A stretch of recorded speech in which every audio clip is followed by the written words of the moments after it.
7 o'clock in St. Louis. You're listening to TMA. It's presented by Brown and Crouppen on 101 ESPN. From the Stiefel Studios, Tim McKernan, Doug Vaughn, Martin Kilcoyne with you on the program. And Doug, unfortunately, whereas I want to get you ready for the Blues and Panthers tonight, we have to start off today's show with an apology from Jackson Burkett. Jackson, the floor is yours. No, apology. Is this a Maya or a Maya? It's a Maya. Okay. Coppola. Yeah. It's Sophia Coppola. It's a... Godfather 3, Coda? Yeah. What'd you do this time, Pale? I don't know. I came in right before the show started, and usually we're gearing up to start at 7 o'clock on the dot. Something was messed up a little bit with our system here, but we were able to rectify quickly and only start with a 2-minute delay. But that doesn't mean that, that's acceptable. It's unacceptable, and it won't happen again. Two less minutes of broadcasting today. Thank you. Yeah. I owe the people 2 minutes. All right. I'll have to make it up somehow. Do you think everybody listening to the show will be 2-3 minutes late for all of their appointments today? Yeah, I think this could really, the domino effect of this hasn't been measured yet, of course, but could be very impactful. Well, Martin, MD 2020 right away in the Michelob Ultra YouTube chat. Doug, 87 friends are waiting for us at 7 o'clock, and MD 2020 said, "Where's Tim?" And I said, "Good morning, because Jackson is really bad at his job. The show will not be starting at 7. It will start at 7:02. Personally, I think this stems from Martin getting rid of Dear Deidre's.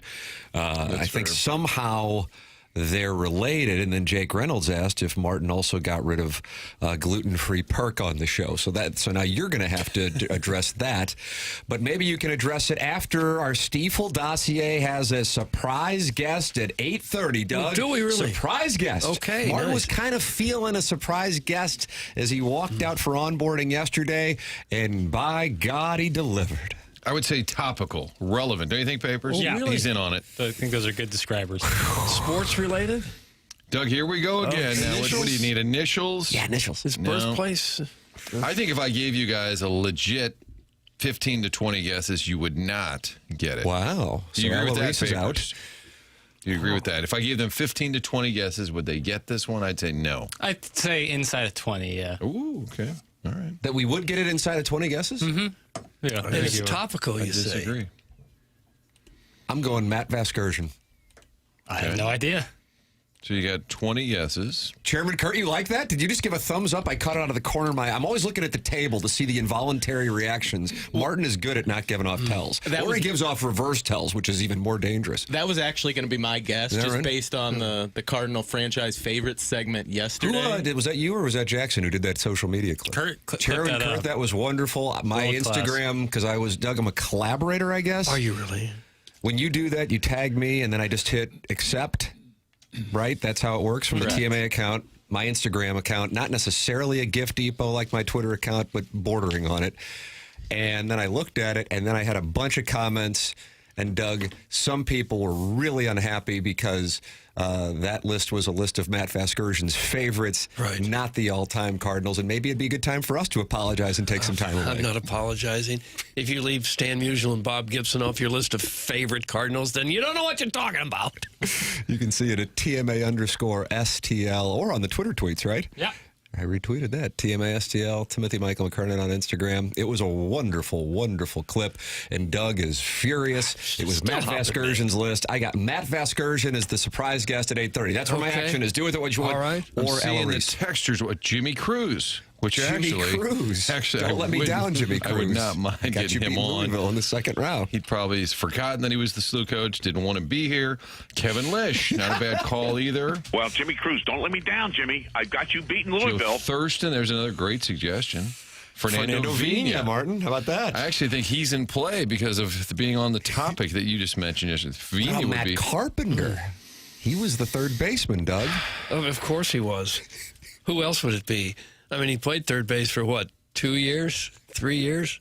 Matt, did you know in the top of the fourth that Don Mattingly made the statement that it makes him think that the Stan Musial is in that body and running around here?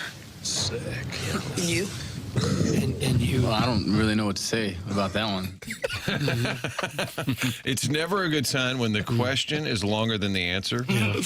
Johnny Crotchville thinks it might be Joe Ladorty, Doug. How wonderful would it be to talk black Italian? Oh, I'm writing him down. That would be. Yeah, I'm trying to get him. Rick Ross from ThrillFan22 in the Air Comfort Service text inbox. You can guess the surprise guest, which will join us at 8:30. 314-399-9646. That's the Air Comfort Service text inbox. And you can also theorize in the Michelob Ultra YouTube chat, where 118 friends now have gathered, youtube.com/TMASTL. John Scores is talking to the TMA remote lamp, who's talking to Nipper School Monitor. And Jake Reynolds in there. So you can guess. That's brought to you by Michelob Ultra. 95 calories, 2.6 grams of carbohydrates. It's only worth it if you enjoy it. And this weekend, why not enjoy one or two?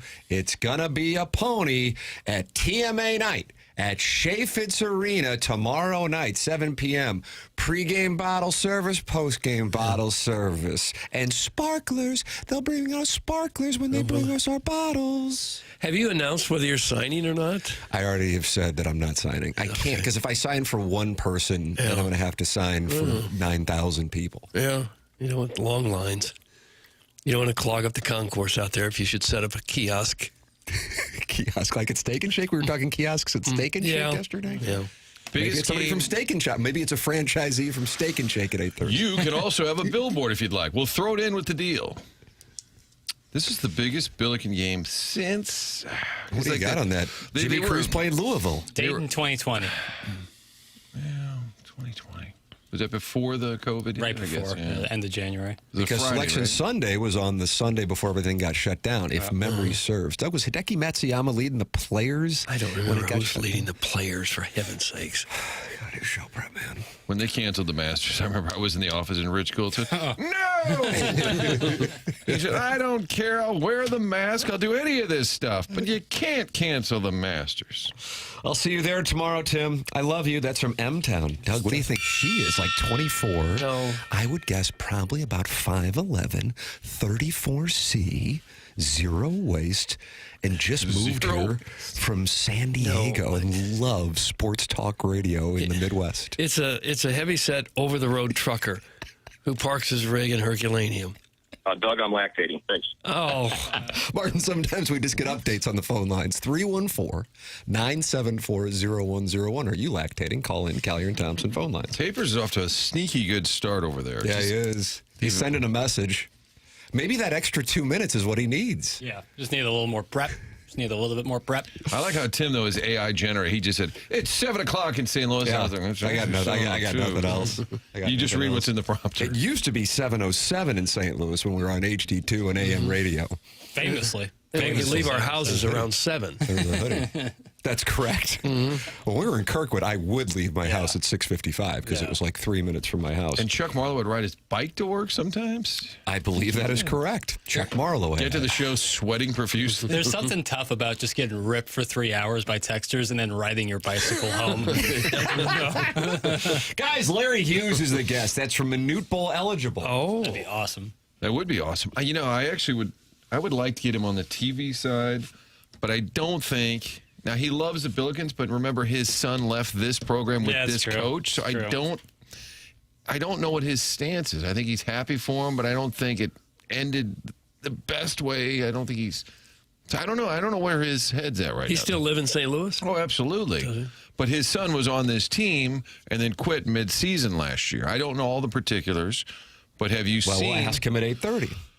Well, that'd be interesting. Yeah, I've been wanting to reach out to him because in all seriousness, like Erwin Claggett's coming by Fox 2 Sunday, great Billiken back in the day. Sure, trying to get Highmark and Claggett together.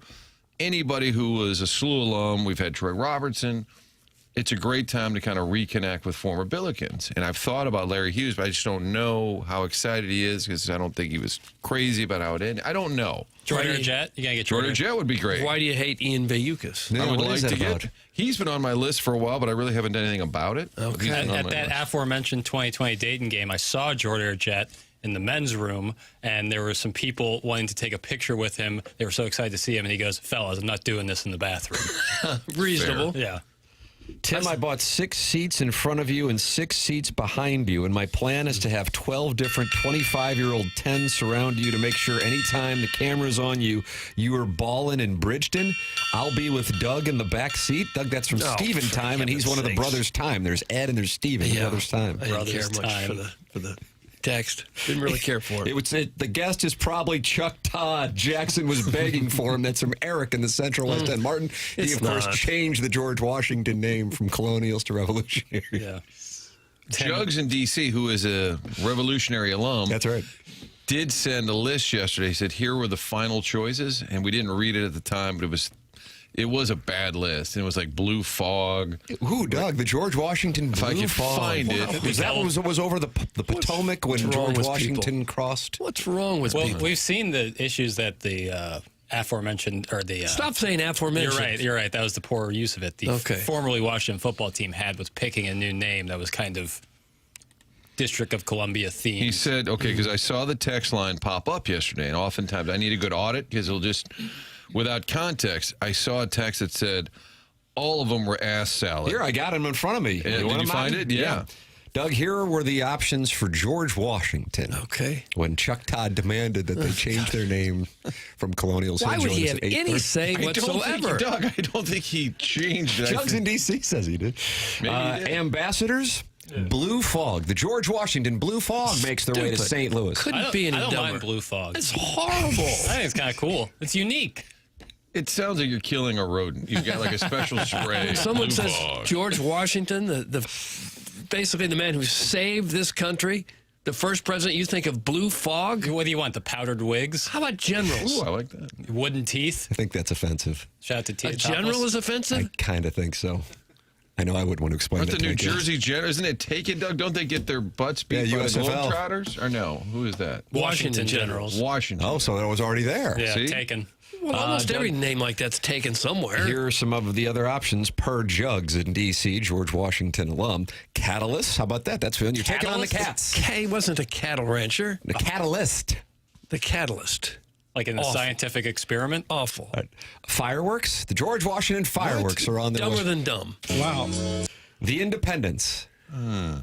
Not good. The Monumentals. That's Even really worse. bad. The Revolutionaries. Really bad. Not horrible, but too long. Okay, so now we're getting you to Revolutionaries based on Blue Fog. Well, that's where it was. The Sentinels. No, he wasn't a sentinel, really. The Squad. God, no, hell no. No. Instead of squad, just call them team. And then the Truth. Oh, I kind of like that. Paul George Washington Truth. Chuck Todd thought of all these? No. Tonight, Chuck I've Todd never been more renames his disappointed in alma Todd. mater. It's not the size of the dog in the fight. It's the size of the dog. It's the size of the dog in the fight. Okay. The Truth. Is that a WNBA team? Paul Pierce. Truth. Paul Pierce is the truth. And he had to go potty, so they put him in a wheelchair? He talks a lot. Yeah, he's had a weird post-playing career. He'd be kind of fun. I've played in the World Series of Poker. Really? Table adjacent. Really? Yeah, with Paul Pierce. George Washington was a British traitor. He switched sides because they wouldn't promote him. Who would think that this text inbox not only attacks us for 4 hours every day, but also George Washington, Doug? He's taking a hit. British traitor. I guess everybody who fought the British would be considered a British traitor. Yeah. Well, in the end, I think Revolutionaries, not the worst, based on the list. So now you're on board with our guest at 8:30. Based on that list, yeah. I guess that's the plan. You come up with 20 horrendous names, and then you have one almost, and you go, oh, boy, that sounds good compared to Blue Fog. They probably paid a company. Oh, yeah, millions. 20 grand, 50 grand, millions, What whatever. about the Bills? Like, Bill of Rights and stuff? Like the Bills. Doug, you like that one? No. He's not really known for the Bill of Rights. No, but... I don't mind the potted wigs. Cherry trees. A little UFL, but I don't mind it. Yeah. Holy crap, these drops have me falling out. Almost wrecked twice now. That's from Thrill Fan 22. Papers, this extra 2 minutes, Martin, maybe we need to start at 7:02 every day. You're delivering for the people. Thanks, man. Appreciate that. What's Thrill Fan next? 22. You never know with this papers. They did Revolutionaries because they're cheap asses and could keep the same mascot. That's from Jugs in D.C. There's what the reason why George Washington stayed with the mascot, because it was similar to... Had they been the generals, they could have kept the same mascot. I know we harass our listeners and beg them to call, beg them to text. I'm just curious. Jugs in D.C. is our loyal. He's a correspondent, Doug, from our capital. Uh-huh. Is he from St. Louis? Did he go to school at any state? Why are you listening to this program? No offense. Fair question. Why are you listening to this program? Fair question. Jugs in D.C. call in like Kwame Voyoukas IV did, and he's buying us beverages tomorrow night. Feels like my ass is grass, which would preclude me from getting a beverage. Do you think outside of L.A. and New York that D.C. is the most transient city? Hold on. What were your choices again? So outside of L.A. and New York, do you think D.C. is the most transient city? Because everybody moves That's a nice question. I'd say probably so. And I think you might be right. Miami's be up there. I'd say Miami internationally. I feel like Atlanta and Dallas are live, but I think D.C. would probably be. I think you might be on that. Yeah. So I was going to say Chicago, but I think you have to be like a little bit from the area. A St. Louis private school. Ideally from a St. Louis private school, then went to Mizzou, then go to Chicago. Miami, they come from Brentwood Forest and sleep with some people at O.B. Clark's and then get married after an unfortunate bareback experience, right? Oh. Am I right? Is that the... Yeah. Don't say bareback. Is there a pamphlet for all of this? Miami, they come from all over the Western Hemisphere. Yeah, right. Jugs in D.C. went to Chaminade. Okay, there we go. Okay. Able to workshop the Red this. Devils or the Flyers? How about a team that needs a name change? You're a Catholic school and you're called the Red Devils? Is that what they are? Are they the Flyers? I never know what they are. Who's the Red Devils? Well, no, they were. Chaminade's the Red Devils. Are they still? That's when I was They're not the Flyers. They were the Flyers. They became the Red Devils. I got to say, every time we have highlights, I'm not sure what to... I just say Chaminade. Wow. That's Squad. Yeah, Squad with the ball. CBC guy refuses to even learn the mascots. Bradley Beal kicks it over to a member of Squad. Guys, Dupo's pretty transient. A lot of ice heads flock to Dupo. I've had sex with a few of them, Doug. That's from the recovering alcoholic. Bless it. They're ice heads in Dupo? So it's D.C., then Dupo, Illinois, Correct. and then Atlanta. I don't know if Dupo's big enough. This per capita thing. Doug, stop it! That's from... Stop what? Jugs in D.C. I don't know. Stop it. Stop it. 7 o'clock hour is brought to you by Healthcare Evolution. That's Logan Taylor, and Healthcare Evolution is the presenting sponsor of TMA at spring training, Doug, and that is taking place just in a few weeks. God, what are we going to be? 3 weeks we'll be there? Hanging out, getting to know each other, friends working together in South Florida. Doug, that's what I say. Co-workers. Friends working together in South Florida. What do you think Heim will think of this operation? Because Mo had an understanding of what was going on. Jackson tried to get Heim on last year. Yeah, I chased him down. On my wheels. I think I saw you, then I followed up with a conversation. He said, let's definitely do something. I'm thinking maybe like September and October. And I said, it's February. You think Heim's done putting together the 2026 Redbirds? I think they're ready to go. Is this it? Yeah. Batteries included. Aren't you guys kind of disappointed that this is it? Well, I mean, these were my expectations. Well, I knew they were going to make some changes, but didn't you think there'd be more wholesale changes than this? Boy, this sit-down's going to be a little awkward. Doug's first question, is this it? Is this the squad? Screaming at him. What did you, and being serious now, what did you think you thought they would add on? Well, I thought they would at least try to... Richard Fitz. Bring some... Dustin May. Yep. Okay. Really? It just feels it's essentially just Pawtucket now. It feels like for the first time in my memory, maybe there's a season or two I'm forgetting about, where the Cardinals aren't really even trying to win. Thought that was last year. Well, yeah, I think they thought they had a chance to contend last year. No That's why they didn't move everybody. No, I'm going to respectfully disagree. They couldn't. They tried. Well, I don't know that we know that for sure. And they were still in the wild card race until, what, August? John Mozeliak said priority 1, 2, and 3 this offseason is to trade Nolan Arenado. And then they went to Sonny Gray. And then he said, I kind of want to, but I kind of don't. And I can't get into the reasons why. And so, I mean, they were already in that mode. I didn't the win total was 76.5 going in. It was a horrible year for them. But I didn't get the sense that they thought they had no chance. They wanted to reset the roster last year. Weren't able to, and just kind of said, "Well, this is what we got." Well, I think the org as a whole is in a pretty good spot. See, there you go. There you go. He liked where they were. I just feel like this year they're going into it with, we're not going to try to win too much. And I've never had that sense around the Cardinals before. even in years where you didn't really think they had much of a shot. I never got the sense that they had just kind of folded their cards before the season ever started. Well, they're trying to reset, right, from top to bottom.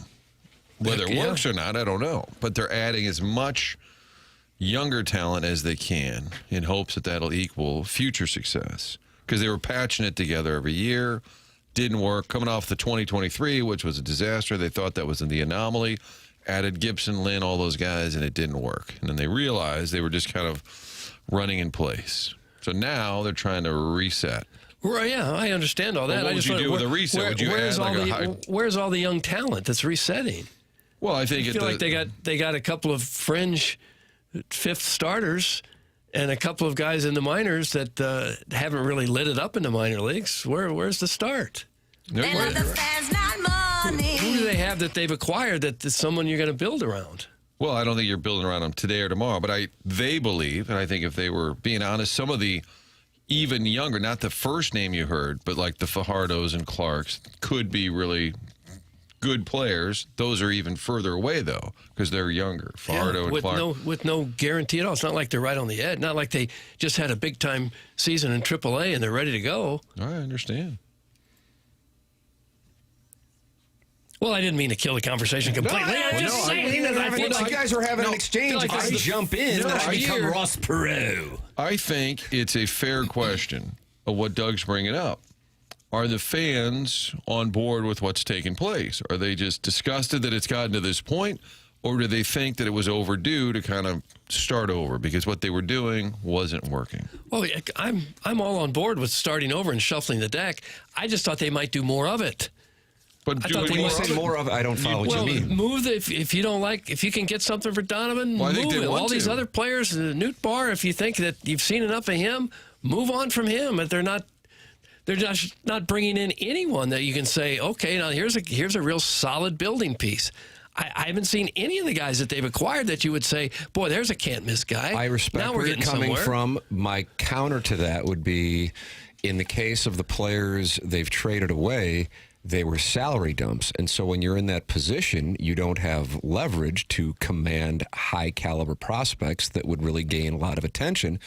And so what they've done is they've paid even more of those salaries in order to get higher caliber prospects. But even then, at this point, they're not necessarily guys who are in the top 100 of organizations because you're trading off Contreras, Gray, and Arenado, three players who are not necessarily super desirable on the open market. That's correct. The core issue. I understand and agree with that completely. I'm just saying I'm still disappointed that they don't even seem to trying to be putting together a team that can contend. I think they're biding their time, right? For another year or two. Your Springfield team did want to change. I'm not saying it's going to work, but I think they feel the talent they do have at the minor league level, other than maybe a Weatherholt and a Liam Doyle, that other wave is still a year or two away. So I think they feel like this year, I'm not going to say this year's pointless, Doug, but maybe you're rolling out a squad and you're going to give Walker another chance. You're going to give Gorman another chance because you might as well, because you're probably not winning the division this year with what you had anyway. So let's unload these veterans who you're going to finish fourth or fifth with. If you have Arenado or not, Sonny Gray or not, you're still going to finish fourth or fifth. So take a shot. Maybe some of these guys you get in return will actually pay off. Well, I fully understand what they're trying to do. I'm just saying I think it's the first season I can remember when they went into it, zero chance. Not really putting the gas pedal down, thinking we got a shot here. Well, I thought last year they added Michael Hellman, and we made a big joke about it. They didn't add anybody. They just didn't get a shot. They literally didn't add anybody take last off with year. the Rangers. Yeah, so I feel like this is better than last year, as crazy as it is, because the process is further down the road and that they've traded away Arenado, Contreras, and Gray. But this is a great. I think Heim would engage on this conversation. Spell out for people to understand as you're retooling, rebuilding, resetting, whatever you want to call it. What does that mean? What's the window? What's the goal? I think that's a fair. I think he would sit down and maybe don't show him the text line the first time he sits down, but I think he'd be happy to spell Ollie this liked out. it when guys in the YouTube chat thought he was cute. I don't think there's any any secret to what they're trying to do. They're trying to get rid of the older, high-paid players and bring in new players. I'm just saying I'm surprised that they haven't done even more of it and have done something to try to give them half a chance to compete. I don't think they have much of a chance at all to compete in the Central Division at all this year. And I don't recall another season where I thought they had zero chance. Last year, if Arenado had returned to form, if Contreras had been better, if some of the other fringe players had played up to their capability, they might have stayed in the race for they probably would have stayed in the wild card race at least for most of the season. And I just don't feel like they've made much of a shot at all to put a competitive team on the field this year. And I don't recall another season where it went in where I felt like they didn't have a shot at all. No, I agree with that. I mean, last year, they still had some name brands. So I guess you felt like, hey, maybe things could kind of fall their way. Whether they wanted those guys back is a different conversation. But you did have Arenado, Contreras, Gray, good name veterans. But I think you're right. Over the last, 30 years, when's the last time you said they're not even adding a piece, they're not trying? It is I would say last year. Right. But in addition to last year, because if you are looking at through your lens, Doug, which I get what you're saying, because you still did have Gray, Contreras, and Arenado, in my mind, that sucked that they still had them because I was not of the opinion that they had any chance to have success last year to the championship level or 90 wins.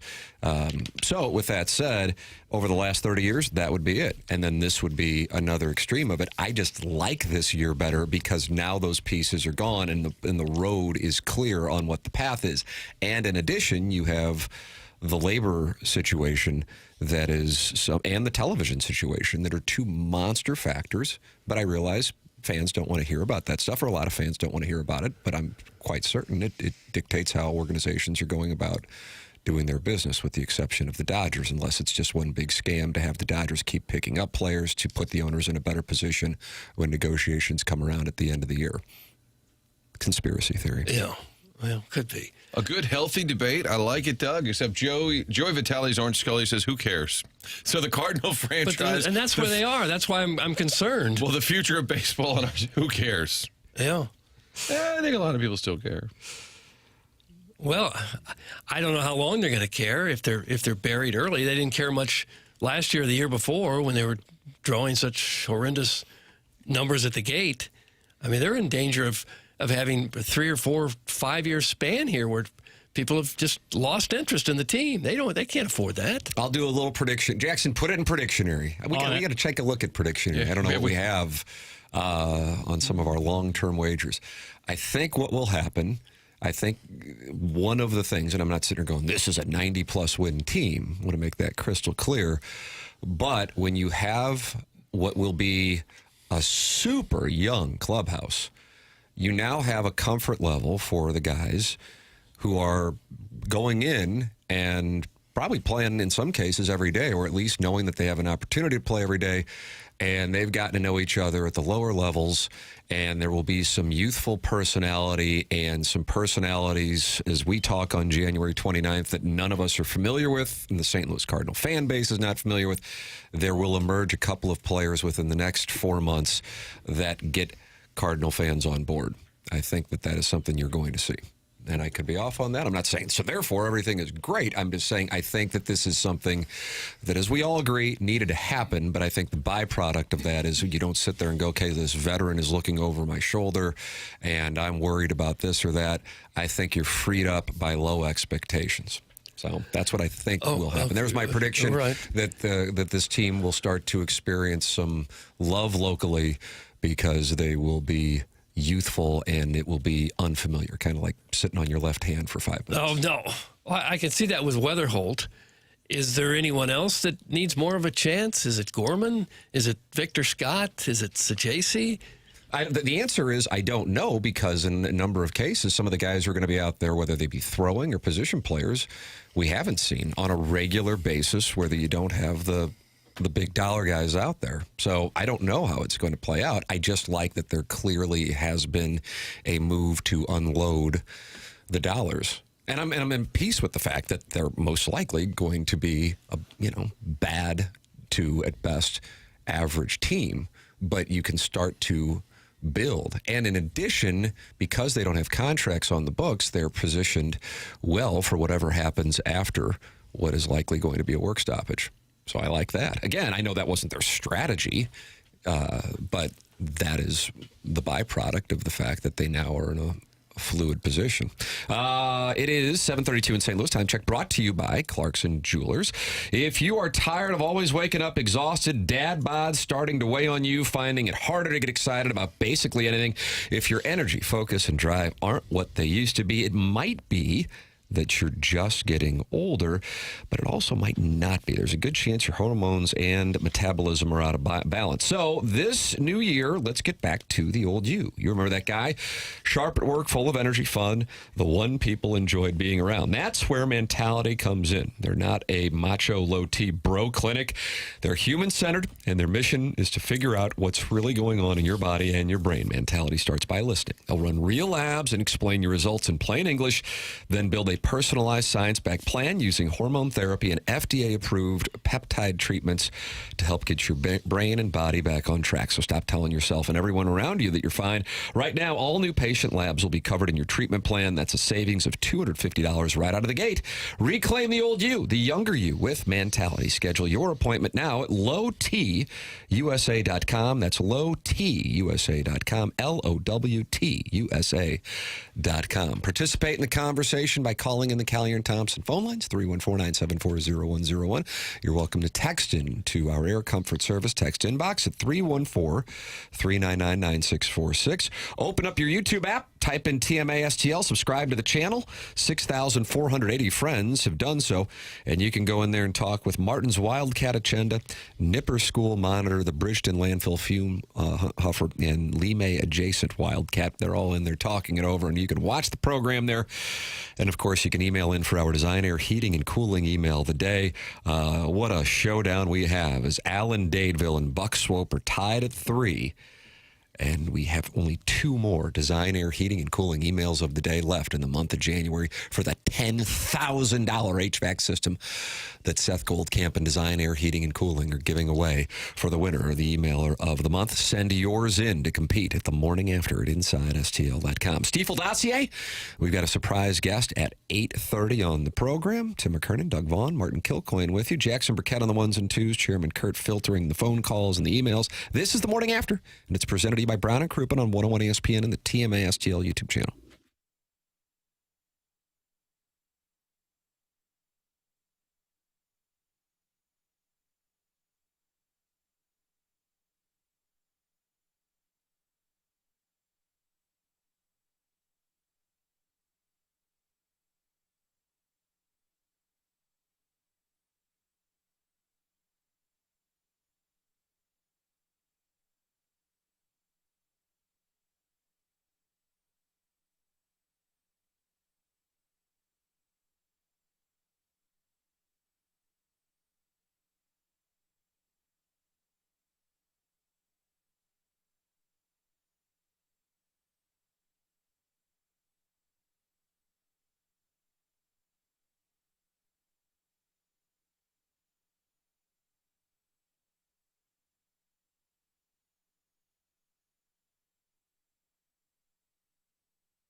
Nolan Gorman got his eye back, cutting down on K's. Listen for the crack.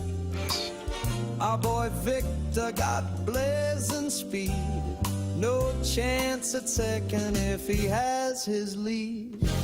Early got the bat to get it done.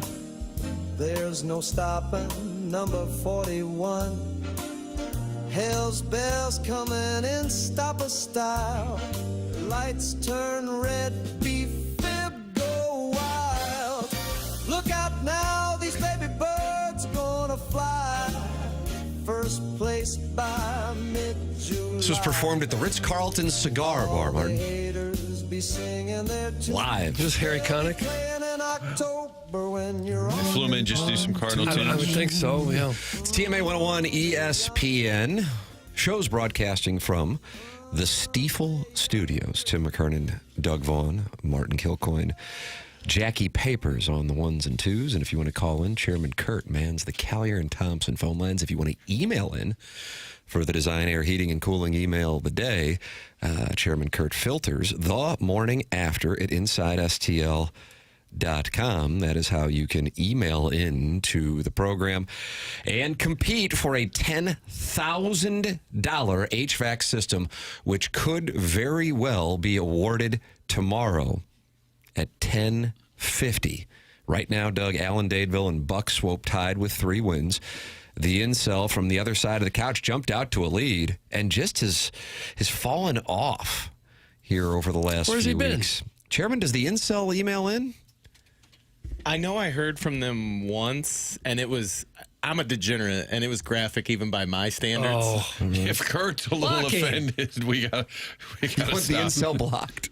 But I think that's the only time. All right. Okay. So one blocking was enough to hurt his feelings, probably. Hurt his feelings. I just don't understand guys sending pictures of other guys' junk. I don't either. It sounds close to kink shaming, though, just for the record. Well, I'll do that. The morning after at InsideSTL.com is how you can compete. It is the Design, Air, Heating, and Cooling email of the day. Design Air's online at designairservice.com. That's Seth Goldcamp, the longest-running sponsor on this program. Martin's a client, Doug's a client, I'm a client. And if you run into any issues, you can become a client as well just by going to designairservice.com. One of the early texts into the program was somebody saying that they reached out to Design Air yesterday, and Design Air was over quick, fast, and in a hurry. That's the way that it works with Design Air Heating and Cooling, and now they're giving away an HVAC system to the winner of the email of the month. Now, we don't have somebody with a prize for the month of February. If you would like to be that company, email me at tmckernan@insidestl.com, and we'll connect you, and then perhaps you can own the month of February, our spring training month, always a huge month in the program, and get you on board, and you can own the prize for the month of February, TMCKERNAN at InsideSTL.com. Surprise guest coming up on our Stiefel dossier. That is coming your way at 8:30. Doug, who is your guess again? Victor Webben-Nye. My God. Wow. Jackson shook that off. He gave off a towel. Victor. The guy you met down in Mexico. Victor's calling in. That'd be great. It would be great, actually. I didn't get a massage. He simply worked at the place. Okay. Doug Armstrong had a chance to sit down. Was this a media gathering, Martin? I think it was Corey Miller at the 5 Fox. Corey Miller at the Doug 5 was Fox. Off, so they let Corey go do the interview. Oh, nice. Doug Armstrong, I think this is something that, fans might be irritated, apathetic at this point regarding the Blues and Panthers here on 101 ESPN, 6 p.m. puck drop, 7 p.m. pregame, 6 p.m. And Corey Miller of the 5 Fox had this conversation with Doug Armstrong, and here is what he had to say about the season to date. Yeah, obviously we're embarrassed for where we're at in the standings. It's been a really poor year. I thought, we didn't play well our second game of the year, but found a way to win in Calgary. Then we played an excellent game in Vancouver, and I thought that would be the start of something that we could build off of, and it hasn't gone that way. It's been, as I said, it's extremely embarrassing. The disappointing part is we have we don't have a foundation that we fall back on any given night. We don't have an identity that we play to.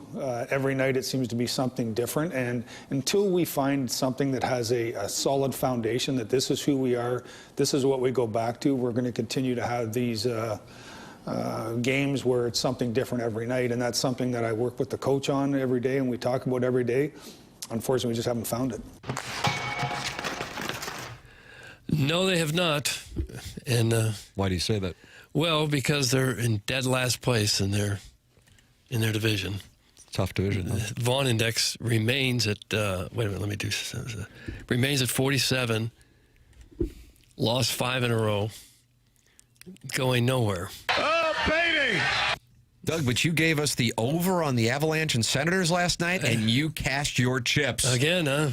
We make picks. You guys make picks.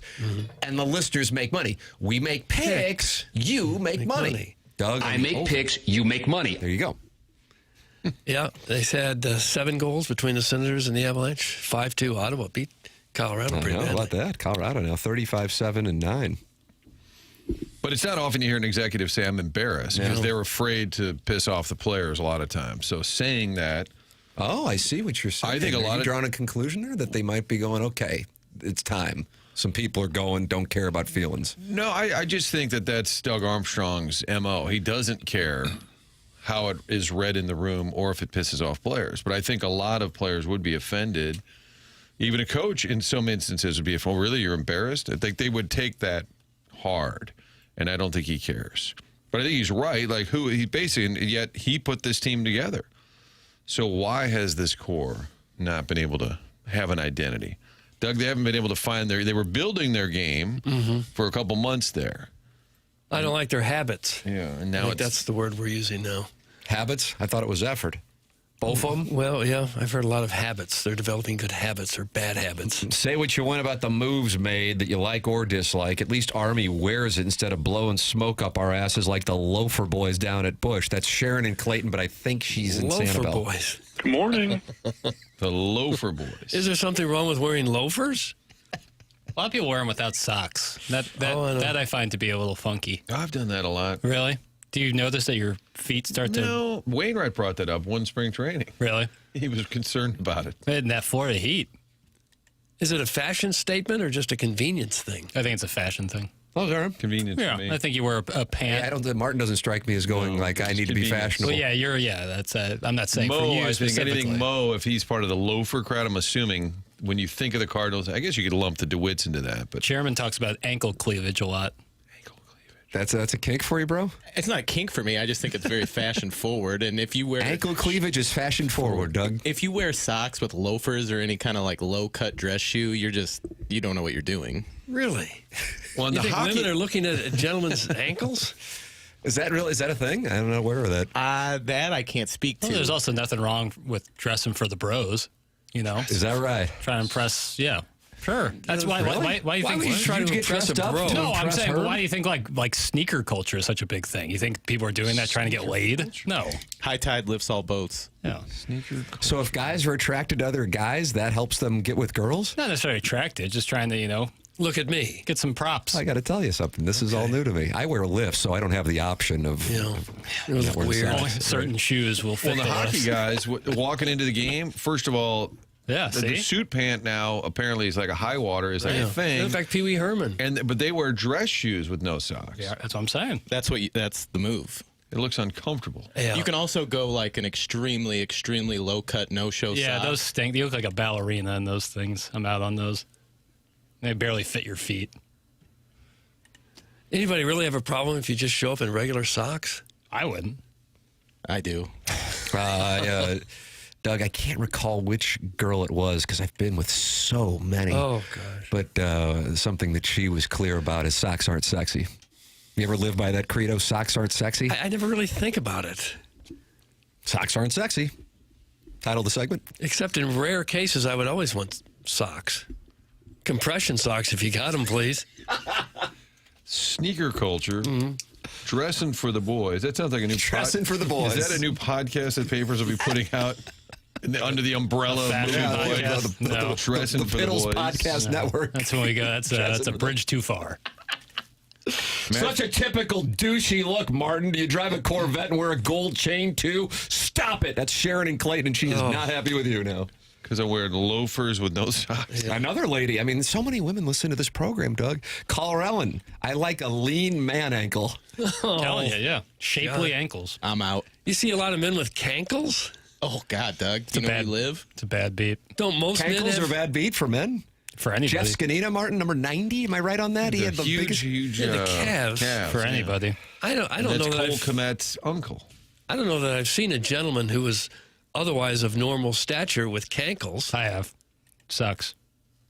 Well, you have them yourself? No, I have Well, you have close to home with this cankles one? on a guy. Who cares? I don't care. I just think it's a bad... But you said it sucks. Like, I don't know sucks if for that person to have... Because that's women... a guy. No, but papers are saying because women might not be attracted to it. You're saying Really? Is that right? I think. Well, it's aesthetically unpleasing, yeah. What? To have like a normal-looking leg, and then at the end it gets a little thicker. Yeah, that's not I great. thought it just gets standard. I don't think it it's thicker, like it's bulbous on the ankle. Well, some people might be in Elephantitis will give you that. Yeah, at that time you just need a drainage. Yeah, that would be fair. But yes, like just the continued leg. It's like having a continued neck into chin. It's not something you want. A continued neck into chin. Yeah, where it looks like you have no chin. That's why guys get the strategic beards. This all happened because Doug Armstrong said he was embarrassed about the team. I don't know now how you asshats are talking about ankles. Someone said something about loafers, the loafer boys. The loafer boys, that was Sharon. But now Mo is gone. Is it still the loafer boys? Papers likes men! That's Harrison's brother, Master. And it was sent in caps, Doug. So then it must be true. Yeah, it's fair. Who's going with you Friday? Is it Oatmeal, Milk Dud? Who's Ken Dog. Ken I get to meet the Ken Dog. Ken Dog, and I got a bunch of other friends who are going to be there too. Is that right? Yeah. Private Citizen Pete. He'll be there. Herb won't be there. He's Oatmeal. in New York. No, DC. Yeah. There's the human ashtray. That was my his guy. buddy. Yeah. No, there'll be some other folks for you guys to meet. What about the guy who got married and then moved here? Oh, Sweet Kai. Sweet Kai. He won't be there. Lesbianic wife. His wife is heterosexual, considering that they are married, but has been propositioned by a lesbian. Right. In the That's bathroom. my scene, man. I just want everybody to know you're looking for my scene. That's my scene. Oh, go to softball games. You'll find it. Khakis are sexy, Doug. I like a nice cankle. Oh, no, cankles are sexy, Doug. I like a nice cankle. Some Katie Woo's burner. Okay. All right. I love me a bigger girl with cankles. That's from the 636. How do you feel about your feet? Well, I just had some work done on my arthritis last. So hot. Who says it isn't? You don't go sockless in the winter, though, would you? Like in weather like this, would anyone go sockless? I always wear socks. I never go socks. I barely ever wear flip-flops. Yeah, I don't either. You could bring a change of footwear to the office. I do that sometimes. Change of footwear. Why? Well, like the other day, I wore like some big snow boot in. Yeah. Yeah, that's fair. But then when I got here, the boots came off, the ankles came out. You need to show off your ankles a little bit. Well, this to is the other happening guys place. around here. Huh? Guys? Yes. Dressin For the Bois. New podcast. Movie Boy comes out on Saturday. Dressin For the Boys comes out on Sunday. Yeah, on the Lord's Day. I honestly would love to be a part of that. Dressin For the Boys. That'd look good with a loafer. We wouldn't talk Remember like Bruce that. and We didn't have to Shoes? talk Bruce like and that. Shoes. We need Bruce and Shoes to call it. This predates papers. This predates I've heard of Doug. I mean, this was morning grind. And I think he was a guy, in theory, who just worked at a department store. And that's why he was called Bruce and Shoes. But he would call and say, hey, guys, it's Bruce and Shoes. But he wouldn't say anything else. That's it? all he would say. Yeah. That's all it took. What did he want? He was committed to the bit. But the bit, Doug, was merely that he would call him, hey, guys, it's Bruce and Shoes. And then there was nothing else to discuss. That's all it took, though. Showing your ankle is probably the most feminine thing a man can do. That's in the 636. Is that right? I could think of a couple other things. Would you like to name them? No, thanks. Dressin For the Boys, Doug. More where that came from on Sundays. And I guarantee this guy has subpar ankles. There's not a whole lot of queens that listen to Mike Francesa. How do you judge a gentleman's ankles? Look at Tim. Oh, please. I'll show you in the break, because if I did it for free on YouTube, that wouldn't be right. Yeah, it's a Patreon They exclusive. pretty much all look alike, don't they? No, you're out of your element here. Yeah, Donnie. Hey, guys, when you drive down 270 and cross over 55, you immediately develop cankles. Thanks. That's from Big Tough. Is that correct? Does that reverse when you come back? Do you lose the cankle? I'd hope. So right before you hit the JV bridge, that's when you feel your ankles swelling? You're welcome to get involved on the program. Many are doing so at 314-399-9646. Chairman Kurt, your take is not well received, and Andy Pants is now accusing you of rigging the Design Air Heating and Cooling email of the day contest, as he did yesterday at 10:50. This whole contest this month is absolutely rigged. You pick the same emailers to read on air and choose between them. That's it. If two people are tied at 3, what that means is that's at least 6 days where you've chosen their emails. This whole competition is BS. Doug, that's Andy Pants. Read this dumbass text. And listen, I think at minimum a dozen emails are getting through a day. So, Andy Pants, I looked you up. You haven't sent one in, so you're bitching about something. Is that right? Really? How unless do you know? he's got some burner email address, but they're bitching about it and they're not even getting involved. They're not the ones emailing in, and they're the ones complaining. They're not the men in the arena. And we have to judge them to come up with a winner, and you're one of the judges. Yeah. I am. To filter them out. Mm-hmm. There'd be no other way to do it. We could spend all 4 hours reading every bit of email or text that comes in here. And with the length of some of these, it would take all 4 hours. Doug, here's a request. This could be another business for the Piddles Podcast Network. I don't know if you want to expand this quickly, Jackson. PPN. Do any of the female listeners have an OnlyFans account where they show off their ankles and their feet? Thank you. That's from the 636. We tried to get some girl to do that. Remember that years ago? She did. Juan from PP Corp. That's who it was, yeah. Had a girl who came on to promote her OnlyFans where she was showing off her feet, and then she came to the Dotem, I believe, and drove around in a beverage cart. Tiffany Smooth, I believe, was her name. I guess that was supposed to get guys excited. Did like Celebrity Shot. Bless it. Did Celebrity Shot with a 7-iron. Yeah, the first drive. Because she had feet. That was the only qualifier. Yeah. Bar's low. Yeah. We had it. Martin was just telling you we had a guy call and say he was in the shoe department. You put him on. Listen, the barrier to entry on the show is incredibly low. Yeah, it is. Wasn't there an offer to you, Tim, to paint something onto your calves at one of the golf events? Oh, yeah. Some guy was really into my calves. Spready. That was a weird era.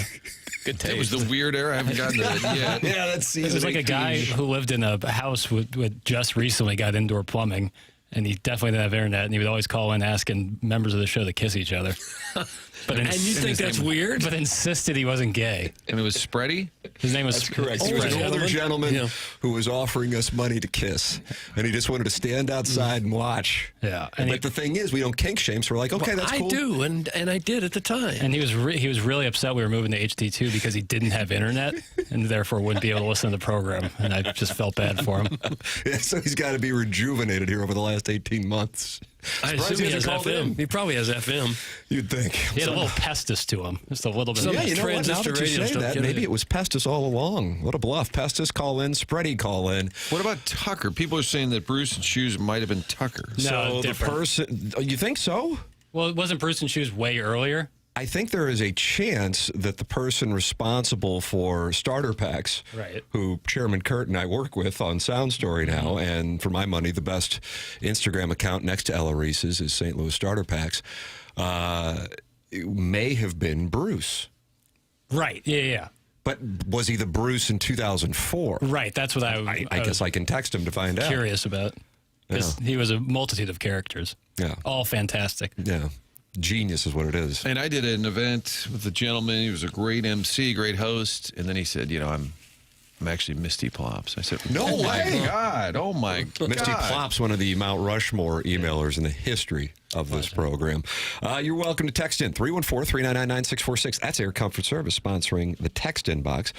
Michelob Ultra sponsors the YouTube chat where 252 friends have gathered at youtube.com/TMASTL. You can call in the Collier and Thompson phone lines 314-974-0101, and of course email in for our Design Air Heating and Cooling email today.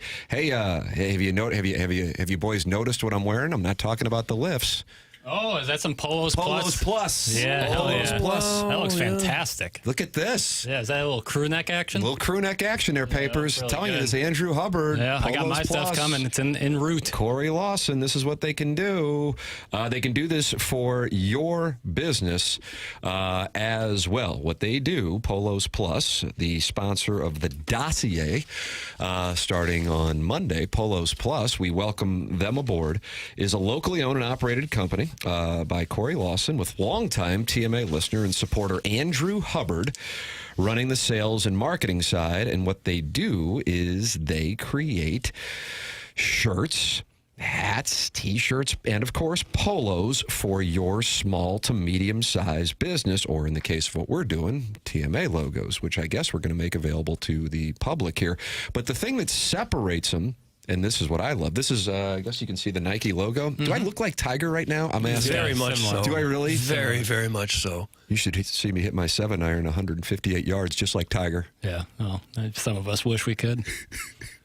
Doug, it's professional, high-class brands. Whether you're talking about Carhartt, Travis Mathew, Nike, Under Armour, then all you do is you upload the file of your company's logo on polosplus.com, pick out the merchandise you want, and then they send it to you. It couldn't be easier. This was such an easy process. The caliber of merch that they have, phenomenal. It has been a real delight getting to know Polos Plus, Andrew Hubbard, and what they can offer. It would be great for your business, small business, medium business.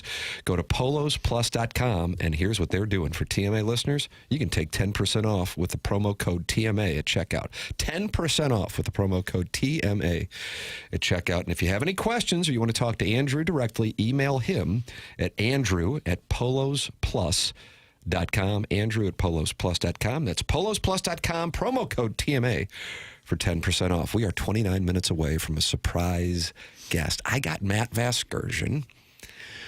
Doug, who do you think? Wimby.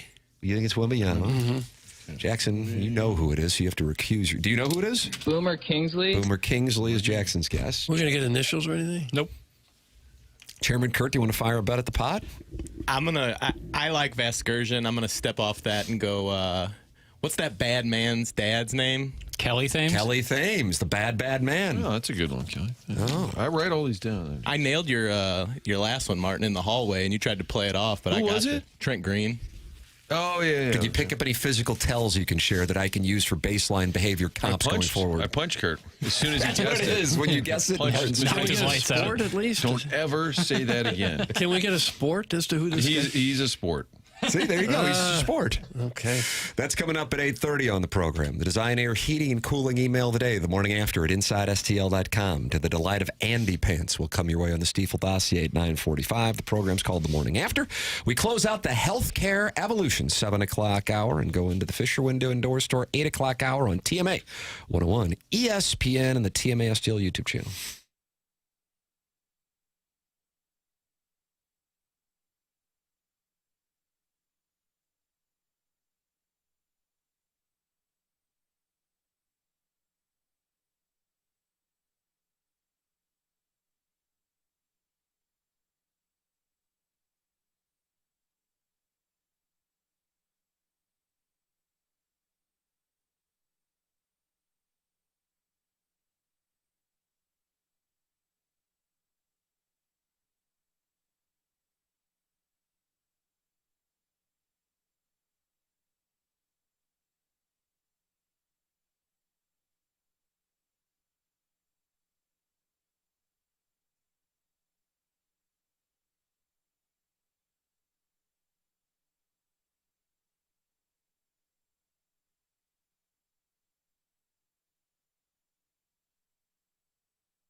Hey, this is Jackson with a Sports Center update brought to you by Saliga Heating and Cooling. Blues back in action tonight, taking on the Florida Panthers right here on 101 ESPN. Pregame at 6, puck drop at 7.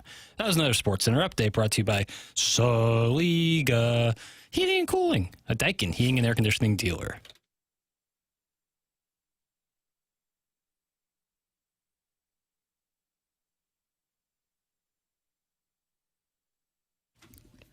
What do we got going on here? Val Kilmer? Meg Ryan? It's Rayman's Eric's birthday. No, it's just the song opens up talking about ankles. And I figured. And that's our theme. Might as well be. We got a cake for you? We had a Not really. hockey president of operations, and he's embarrassed by the product. One text says loafer boys, and there we go. We're going. Yeah. And now we've got a new It's all podcast. about ankles.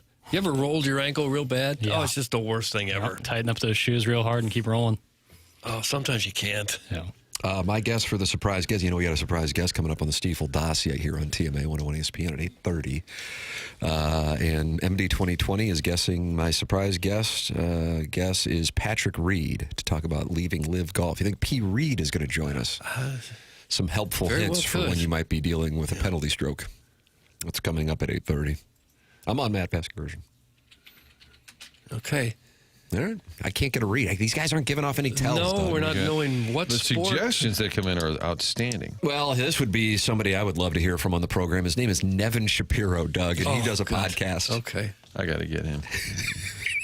I think he'd probably do it. Might even be available. My TikTok algorithm at this point now, Martin, is essentially the Nevin Shapiro podcast and the Dan Le Batard show. What do we have here, Papers? This is saying that he not only should, but needs to be a part of the NCAA overhaul and needs to be on the committees. Nevin Shapiro, who did time for his involvement in He's just a big old fan. It's just who they're looking for. Yeah. Ex-cons. He needs to be part of the NCAA. All right, let's take a listen. I sat in the lion's den with these idiots from the NCAA. Why would you not ask for my opinion on this matter? I've had a chance to sit inside with these idiots. The NCAA is a debacle. They're in their own way. I think everybody knows it. People keep commenting about it, but no one does anything about it. You give a guy like Mario Cristobal a ton of credit for exploiting the holes. Don't blame him because he raised the bar and fit into that box. I'm questioning, did Duke tamper with Tulane to bring Darian Mensah? We don't know that. I'm probably going to say yes. He didn't just find his way to Raleigh-Durham because he thought that was a sweet spot in the country to land in. Is this guy going to beat us all up? That's what it feels like. Yeah. He's going to punch us.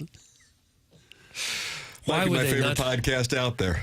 Why would they not want him part of it? Calls them idiots and then wonders why he's not asked to join in. Not to mention indicted on cases involved in exactly what they're trying to get rid of. Oh, can you imagine the press release? Nevin Shapiro has been brought on. It's like Bernie Madoff being a part of the SEC. That's just a podcast, right? He doesn't really work for a station. I know, that's it, yeah. Yeah. He platforms himself. Right. Okay. On the Nevin Shapiro Network. You guys can have P. Reed. Liv just got a whole lot better. Give me Kevin Na back and I'll be in heaven. That's from Mr. Licks, Doug. He has been adamant that LIV Golf is the better product and buying stock in LIV Golf since the outset. So Mr. Licks is fine with P. Reed and Brooks Koepka leaving. I believe February 2nd is the deadline day for players such as John Rahm and Bryson DeChambeau to make a decision whether or not they're going to come back. P. Reed back on the PGA Tour in August of 2026. Could be him. Well, it's P. You know what? He announced it yesterday. Okay.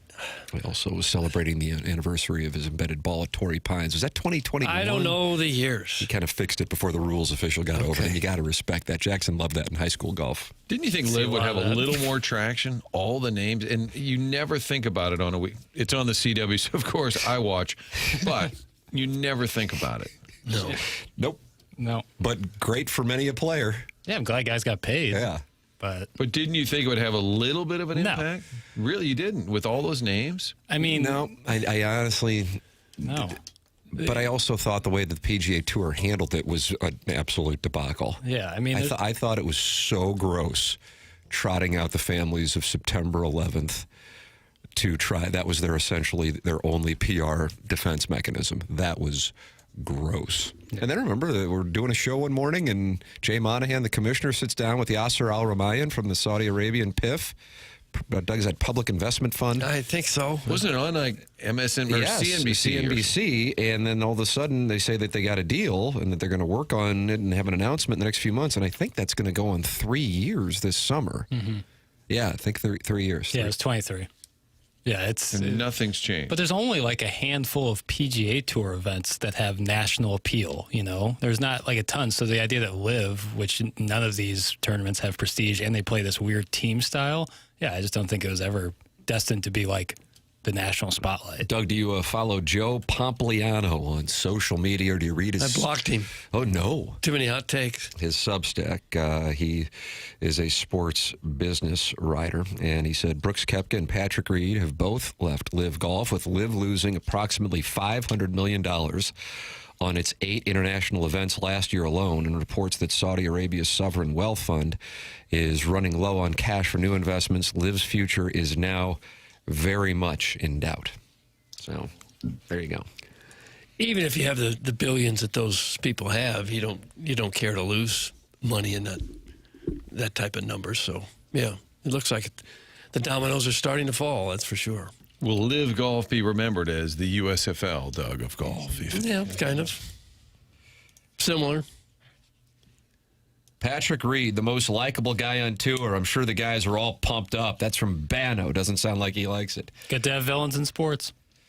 Mr. Licks isn't actually a fan of the golf. He's just a supporter of the Saudi royal family. That's from Ed Time. His brother is Steven, and they're the brothers Time. Wow. I think they're just fans of lots of money.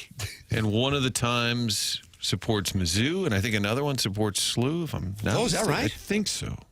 Maybe we'll meet them tomorrow night at TMA night at Chaffetz Arena. Yeah. But the Billikens are calling it their Hall of Fame night. I wonder what that's about. They're kind of distancing themselves from... They're not going to induct you into their Hall of Fame, are they? Just because you went to a couple games? I don't know. I mean, if it is, it's going to be a surprise. Yeah. I'll have to wear my nice lifts. How tall can you get with those lifts?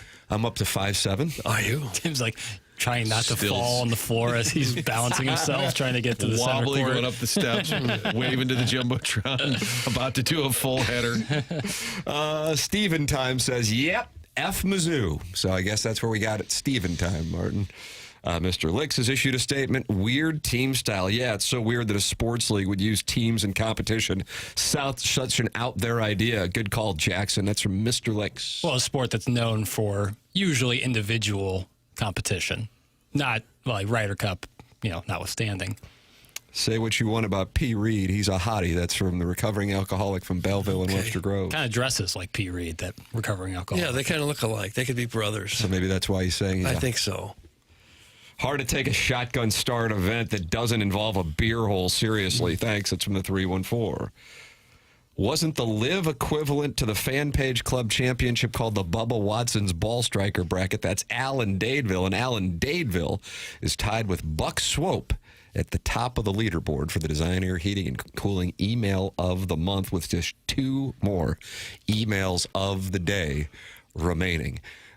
So you can email in, and Chairman Kurt will do his best to filter it, even though Andy Pants is unhappy with him. The morning after at InsideSTL.com. That is how you can participate in the Design, Air, Heating, and Cooling Email of the Day, where you're going to have a surprise guest coming up at 8:30 on the Callier and Thompson phone lines.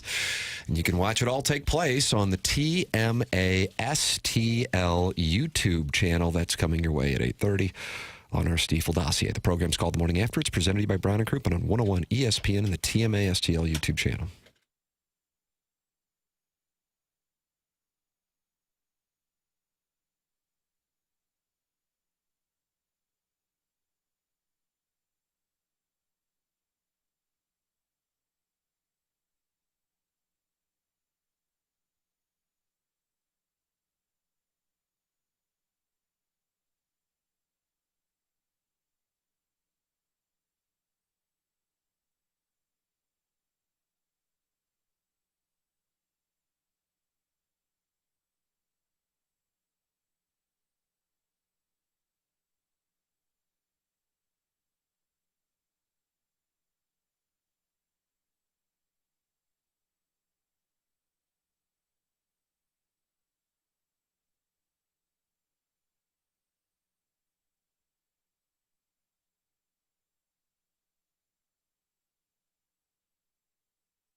Oh,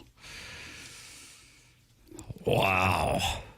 I mean, I would have thought if you're going to go Bone Thugs and Harmony, you might consider First of the Month or Crossroads. But Jackson, you went this direction. Why is it? I love this song. Oh, there you go. That's all I needed. The chorus is so fun. Are we there yet? We already heard it. Oh. That was an Ice Cube film? Okay. I don't know who filmed it. The video? Ice Cube did the video? Didn't Ice Cube star in a film, Best Supporting Actor, called Are We There Yet? Yes, he did.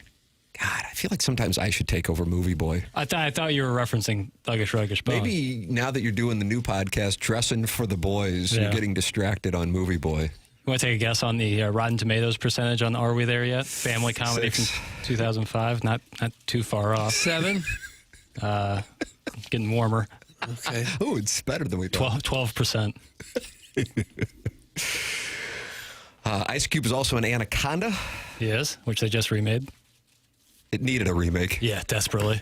It was so good the first time around. Was that about a large snake? Yeah, that's exactly right. Okay. Chairman Kurt said in the commercial break here, TMA 101 ESPN shows presented by Brown and Crouppen, that Josh Schertz is on Wake Up Barstool, and he's talking about Paulie Manos. He's on Wake Up Barstool?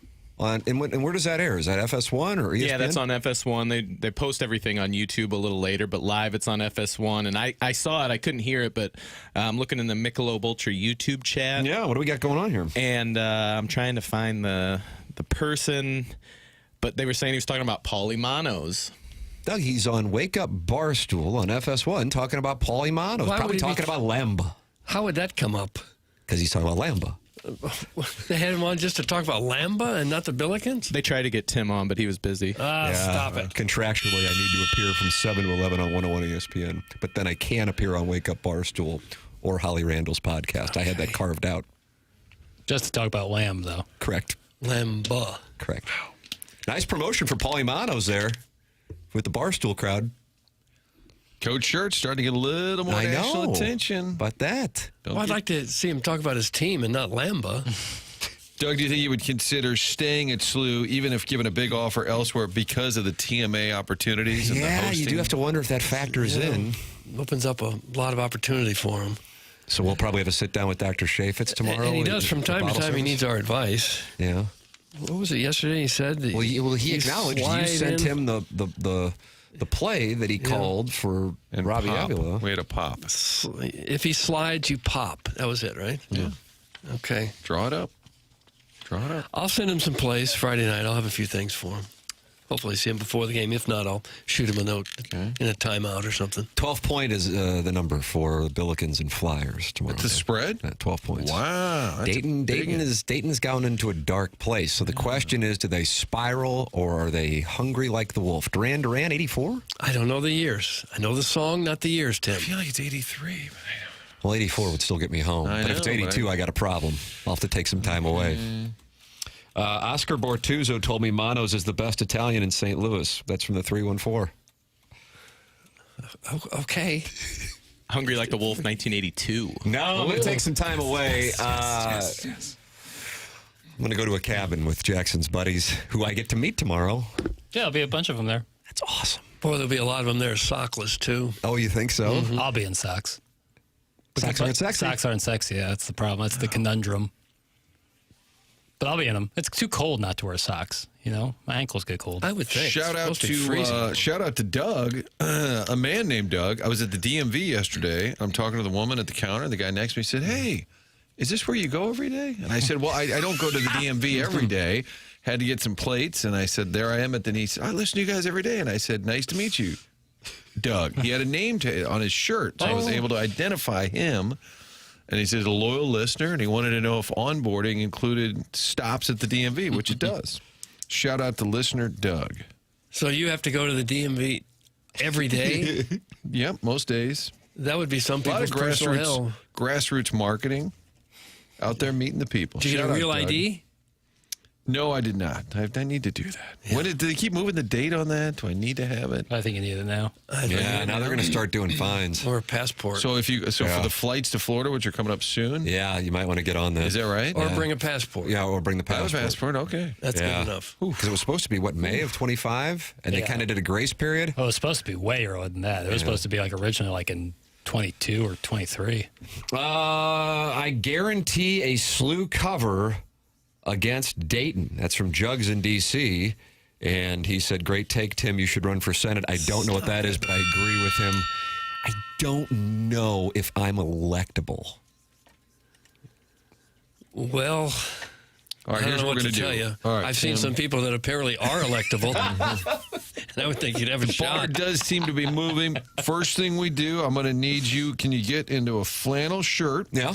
I'm going to get a pickup. Okay. And we're going to go out to some country locale. All right. We're going to shoot a spot, and I need you looking very sincere while wearing that flannel shirt on the back of maybe a hay bale back of the pickup truck. Hay bale. All right. And you're concerned about what's happening to our country. Doug, should I talk about families and communities? Yeah, and neighborhoods. And you're going to make our a children. difference. And education. Somebody says, and they're not happy with us for not talking about it, that SLU approached the Big East and was immediately shot down? There was a report about this the other day. I haven't seen that. And the guy who put it out there seems to be a reporter of some type.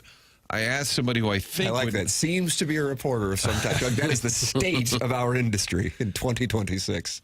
But I asked somebody who I think would know and said, this is not accurate. What stood out to me is the report. The Dover Soul is the one texting it in, Martin. Okay, well, the report said SLU approached the Big East and was denied, and then they were told, the quote was, you're not on par, and I'm paraphrasing, but not on par with legacy programs like Xavier and DePaul, which a lot of people said, DePaul, they've been terrible for a long time. Steven Time is adamant it's a troll account that is being cited by the Rob Reinhart. Okay. Real Rob Reinhart. That's the account. A reporter of some type is what I said. Out. But when I asked somebody who I think would know, said that's not accurate. And I said it doesn't like if the Big East said to SLU if they approach him, I don't think they would do it in the middle of a basketball season. This account seems like a troll account. Okay. Well, there we go. So middle of a basketball season. To it. So the first thing you do is vet the idea. Yeah. Middle of the basketball season is not when hey, Big East, I know you're kind of busy right now. You want to have us join. And the response, I don't think, even if they said, hey, we're not expanding, they're not going to say, you're not on par with legacy programs. It didn't sound accurate. And Martin, don't worry. No one in Safe Charles has real ID. They don't need one for their annual migration to Destin via recalled Tahoes. That's from Doug's prison wallet. Is that there's a migration? You don't need one to go to Destin. You do not. But if you got on a plane, you would. I didn't know you boys were all over it. The real ID. All right, Doug at the DMV, who was just visiting, doesn't work there. I will see you soon. Kwame Voyukas, who says your ass is grass tomorrow night. Martin says it's a troll account. Good Lord, fellas, let's get it together. It's from Kwame Voyukas IV. He is frustrated. Okay. We took a look, and we determined it's a troll account. So no worries. No one's reporting this. It seems like it took Creighton, Wichita State, Loyola, Chicago a couple of really outstanding years before they moved up in conferences. It wasn't just one pretty good year. It was, almost Final Four, a long run in the NCAA tournament type of year. So you need some sustained success. I think maybe more than one. Tim, when you are elected, I will work for you for free and leave my family behind. That's from David Klein of Hedonism. Doug, you may remember him. He was on this program, produced in the market for a couple of decades and performed Cranberry Zombie at the 2012 Mardi Gras. The years. He was singing. That's when producer Joe attacked me, nearly physically assaulted me, but wasn't able to get through my security. But David Klein at Hedonism grabbed a microphone in a tent at Mardi Gras, cold, rainy day, and performed Zombie, Dolores O'Riordan. Right. Cranberries. He's quite a vocalist. Wow. I guess we're not going to hear it now, but just know that he's quite a little vocalist. And he's going to leave his family behind to come work for me in my Senate office. Here it is.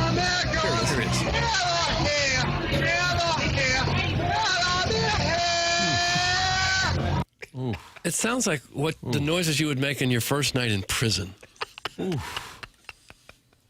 can't believe the bar slammed shut, and there you are in a cell with another gentleman who's in for a triple homicide, you'd sing about like that.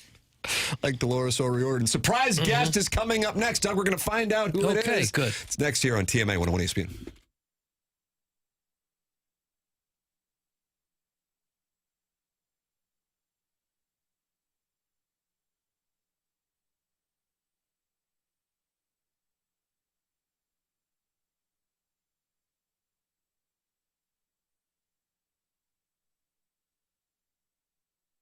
Chocolate melts, flowers fade, but sparkle lasts forever. This Valentine's Day, find the perfect piece for the one who has your heart at Decor, where every gift shines a little brighter. At Decor, you'll find the most magnificent selections of diamond jewelry that St. Louis has ever seen.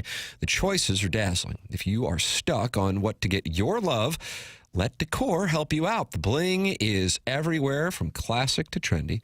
And guys, how about diamond studs from her gentleman caller? Decor has them in every size and price range. And if you are ready to pop the question, Decor has an entire room filled with beautiful engagement rings. Decor will even help you custom design the perfect setting that fits your love and your budget. You'll also find rare, one-of-a-kind pieces that say, "Be mine," in the most unique way. Visit Decor online at decor-jewelry.com or at Olive and 141. Decor, always unique, always affordable.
Surprise, surprise, surprise.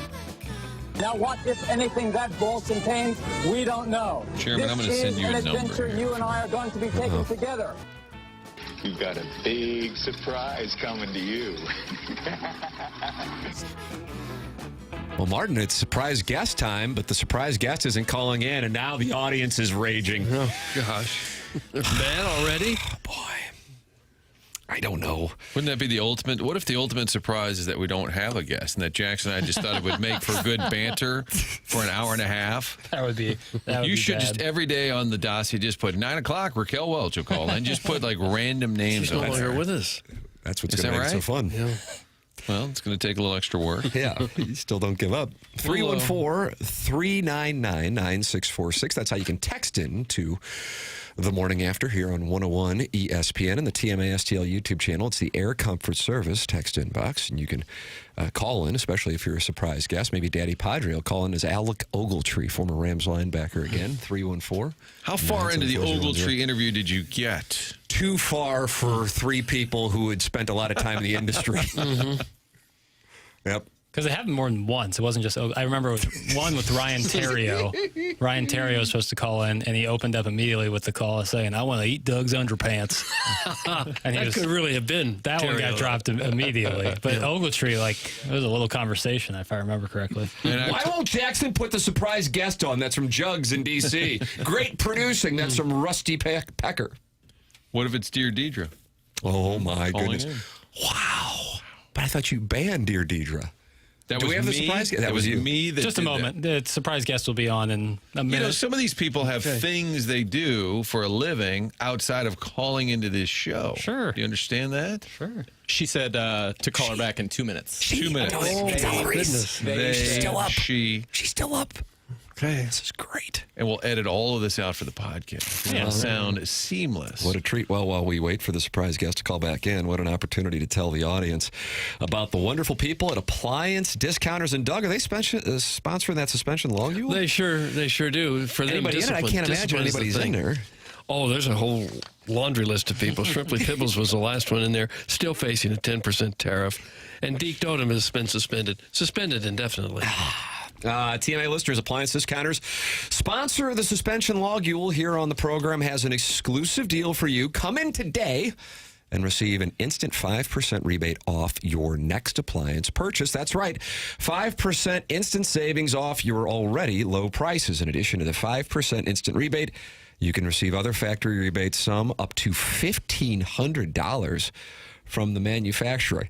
Now you know why they are called the Appliance Discounters. Huge savings, locally owned, next day delivery, 18 months interest-free financing, all from the #1 largest family-owned appliance retailer in St. Louis. Visit any of their 7 locations. They are in Afton, Baldwin, Concord Plaza, Earth City, Maplewood, St. Charles, or you can shop online at theappliancediscounters.com. The Appliance Discounter sponsor of the suspension log you'll hear on the Morning After. The program presented to you by Brown & Crouppen. We broadcast from the Stiefel Studios. And coming up on our dossier, we have the Design Air Heating and Cooling email of the day. The Morning After at InsideSTL.com. Buck Swope and Alan Dadeville. Are they tied? Tied at 3 apiece. We have 2 days only left? 2 left, Martin. This is it, brother. So this is it, brother. Who won yesterday? Midge. Yeah, Midge wrote in how she's despondent about being selected for the 4th year in a row to play Chunk in her town's production of the Goonies play. And maybe the briefest email winner of all time was a very short, that's correct, concise, to the point, which is a message to all of you participants out there. It doesn't have to be overly wordy. Just so you know. Stepdad Gary is guessing Hey Kay Adams, Doug. Oh. She was a regular on the program. Scolded you about Brian Hartline? I think I wanted to pick him up, but she told me not to or something, or maybe it was the other way around. I don't know. We got into a real snafu about Hartline. All right, Papers, let's play that open again, just so we can set the table, and then when we edit this later, it'll all sound seamless. Okay. Surprise, surprise, surprise. Now, what, if anything, that ball contains, we don't know. This is an adventure you and I are going to be taking together. You've got a big surprise coming to you. So I take a lot of notes, and I say, who would be good? Who should we grab? And then you guys get to guess away. Yes. Okay. When it was John in New York, you guessed John Hamm really early on. Yeah. Costas disguised his voice. Yeah, like Elmo. But this is a first because I think Tim guessed the guess before we could even get to it. It's Matt Vasgersian. To your credit, you guys didn't give off any tells. We gave you the poker face, but yesterday, because we're idiots, we said, what is this guy thinking? He doesn't know that Stan Musial's great. And then the listeners said, it's their favorites. And we said, oh, my God, we got to vet this properly. I still think Ray King is the greatest Cardinal reliever of all time. Anybody who was around Ray King would agree with that. Matt, thanks for coming on, and thanks for clarifying, because we don't understand things. Right. Well, I was just hoping that you guys were going to tell me what my favorite flavors of ice cream should be, too. Doug, how about that? He's coming at you. It was presented as the all-time Cardinal team. I can play the audio back. We misread the prompter, I believe. And Matt, whose assignment? So then my other theory was that some executive said, hey, we'll have the whole staff do this. And then you're reading your email like, oh, for God's sakes. And then said, I'll make a mockery of it in return. That was my other theory. I like that theory. Ooh, that would have actually been a nice way to go with this. But no, it's just, and here's the problem. It's all social media based, because when we do this on TV, we say it a half a dozen times. We put the disclaimer out there. We say personal favorites. In some cases, like for Harold Reynolds, who I do the show with, it's guys he played with. In some cases, for me as a broadcaster and a play-by-play guy who worked for teams, it's guys who I was friends with. Or guys who, as a kid, you just liked because you liked the picture on the baseball card. Right. So I used to work for the Brewers, and I had a really hard time at first base because there's so many good ones in franchise history. But I put George Scott on my favorites team because when I was younger, there was a baseball card picture that he took wearing a shark's tooth necklace. Yeah. And I thought that was cool, 7-year-old me or however old I was. So we try to cheat sometimes, and we put two players at one position, but we encourage each other not to do that. It's completely a subjective exercise. And no, in no world is Ray King the second best relief pitcher. I disagree. No. And Fernando Vina is somebody you would have known from your time in Milwaukee. Yeah. Albert Bell incident. Yeah. Right. And I didn't have room for Fernando on my Brewers team, and he had a couple of nice years with Tony in St. Louis there with you guys. So I thought, what the heck? Yeah. I didn't know Tommy Herr. I didn't have a relationship with him. Who else? Stubby Clapp didn't play there long enough. I could have kept going, but so I put Fernando Vina on my team. Okay. How about Rogers Hornsby? Doug, these are favorites. These are his favorites. I know. I think Rogers Hornsby is my favorite. When you leave off a franchise great, you open yourself up to all kinds of hell. But again, it's the social media thing. So our social media department pushes these lists after we do it on TV, but they don't come with the favorite disclaimer. So, I mean, you should see, you guys know, people just rush you. I mean, my Brewers list got absolutely destroyed. This guy used to work for the Brewers, and he had Jeff Cirillo over Paul Molitor. Yeah, sorry. I went to college with the guy. He's my favorite. Sorry.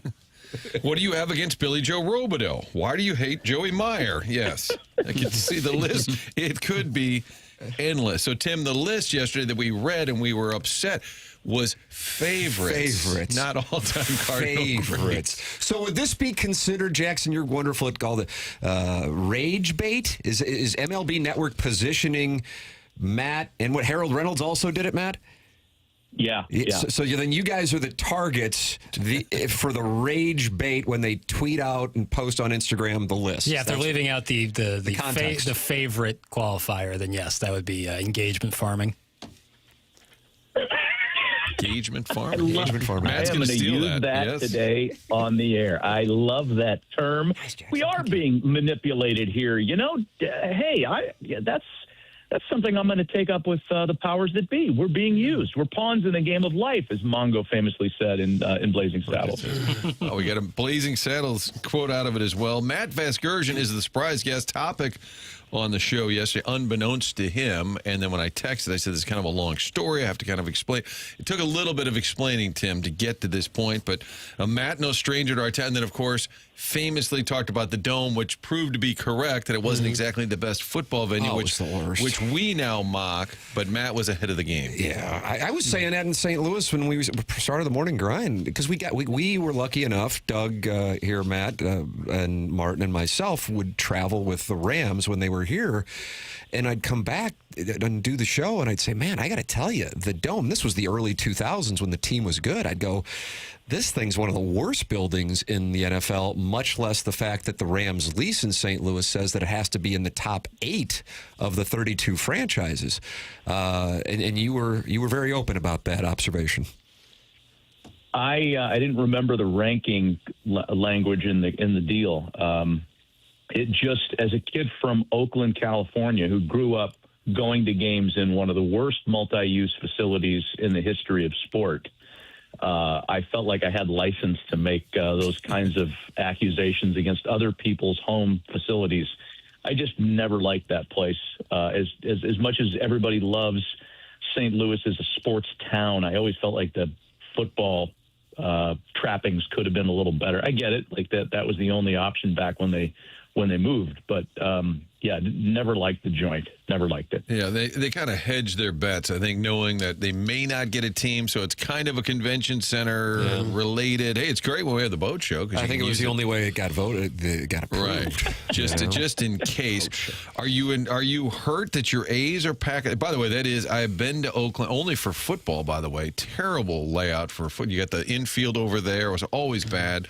Are you hurt that the A's are packing up and moving?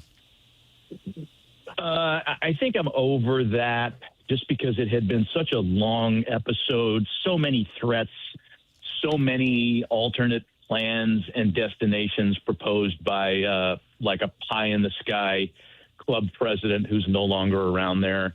They were going to build a thing on a site that hosted a college, and they were going to have this tram system, like a Disneyland thing, where you could get in the sky buckets and get to the ballpark. I'm like, my God, you guys don't even have a ballpark blueprint, and you're already coming up with all this alternate space alien transportation to get in there. So when they finally left, and I look, I'm skeptical of Vegas. I'm not afraid to say it. That's going to be a challenge for them with that population base, summertime in the desert. Unlike what happens in the NFL and the NHL to an extent, you're not going to have people flying in from Cleveland because the Guardians are playing a 3-game weekend series and going to all 3 games. They might go to 1 game. Last time we checked, there's a lot to do in Las Vegas. For football, the model works. Fly in on a Friday, gamble, spend your money, go to a show. Saturday, go to a nice restaurant, do whatever you're going to do, shop. Sunday, football game, and you're out. It's not the same model in baseball. And not to mention, the team has to be good the day they step foot in that ballpark, which I think they will be, because the roster is pretty intriguing, especially the lineup. But the short answer is, when they left Oakland, it really kind of sucks the soul out of you. Wasn't Oakland the stadium where they had a little problem with some raw sewage in the dugout?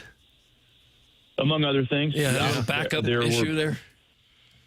There was sewage. There was a family of marsupials that lived in the press box. And they would appear on laps of visiting broadcasters at perfect times. Matt, what was your... I was there the last year I was there. There was, because they had the third deck was closed for an eternity, it seems like. And, that used to be a really vibrant place back in the Bash Brothers days in the 80s and 90s and early part of the 2000s when they were good still.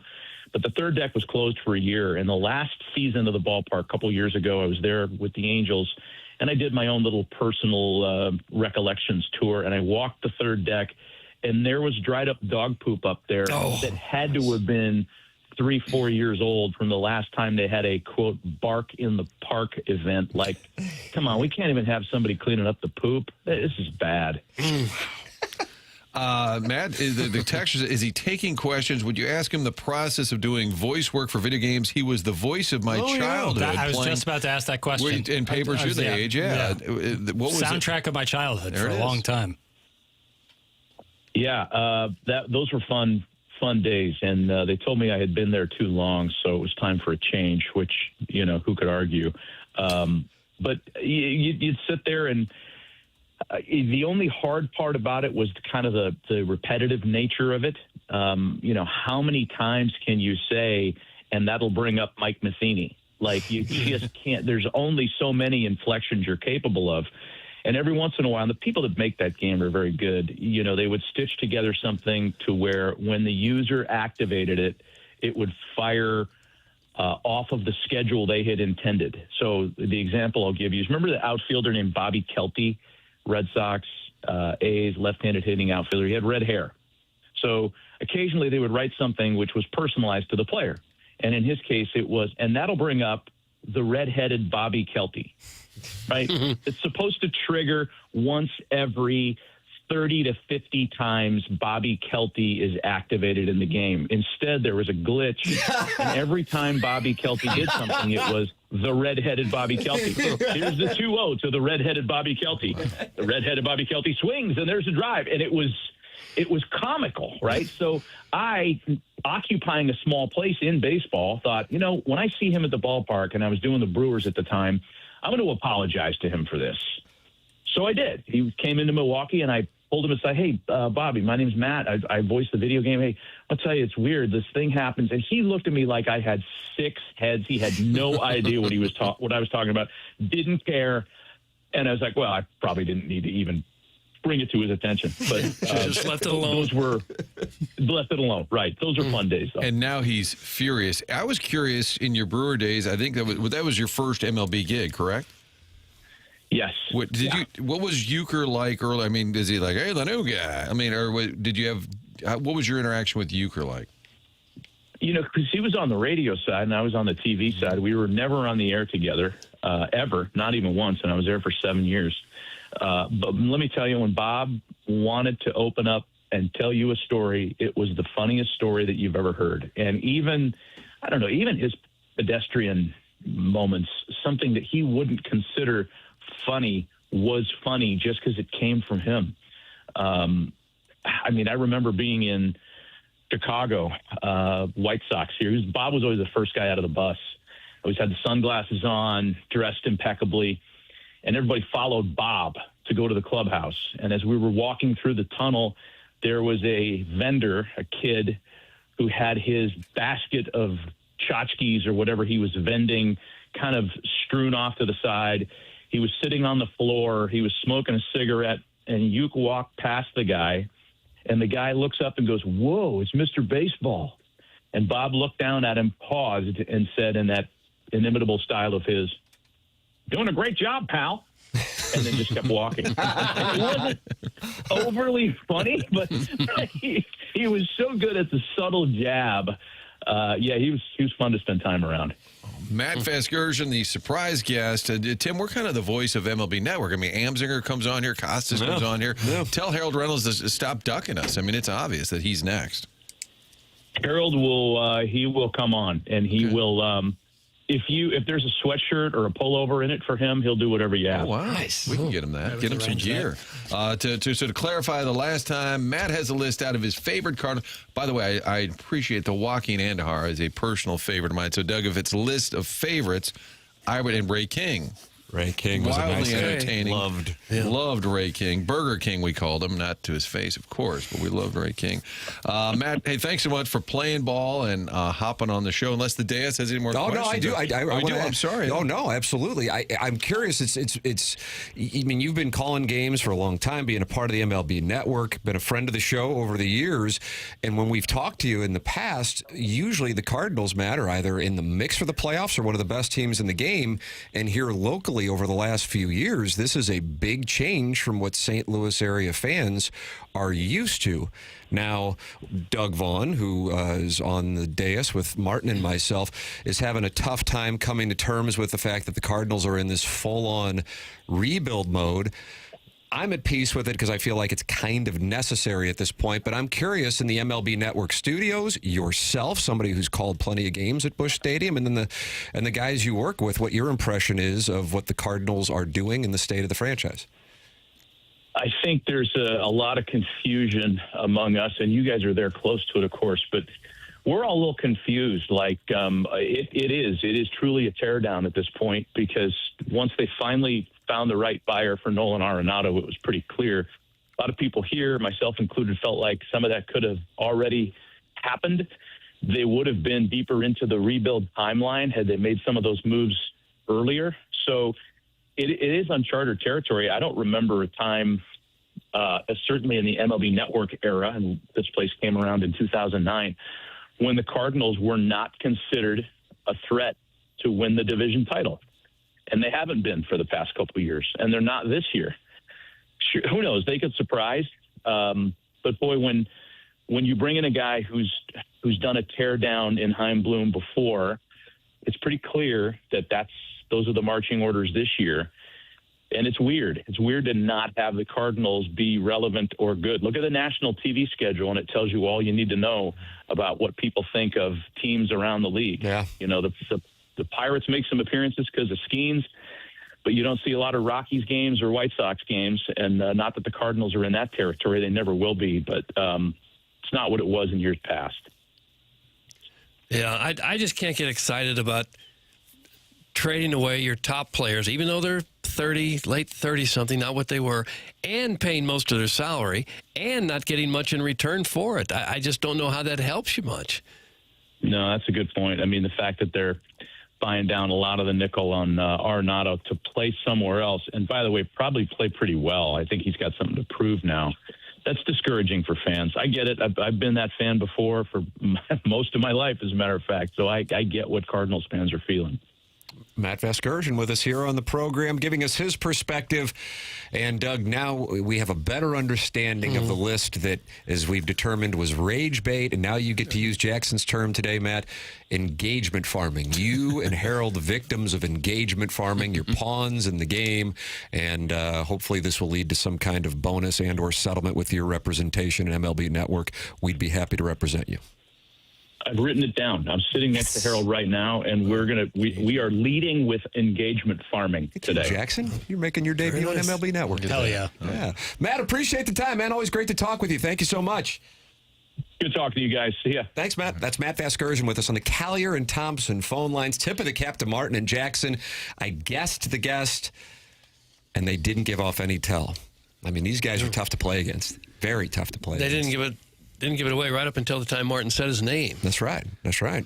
Well, when you said it, I thought inside, I was like, holy crap, that's never happened before.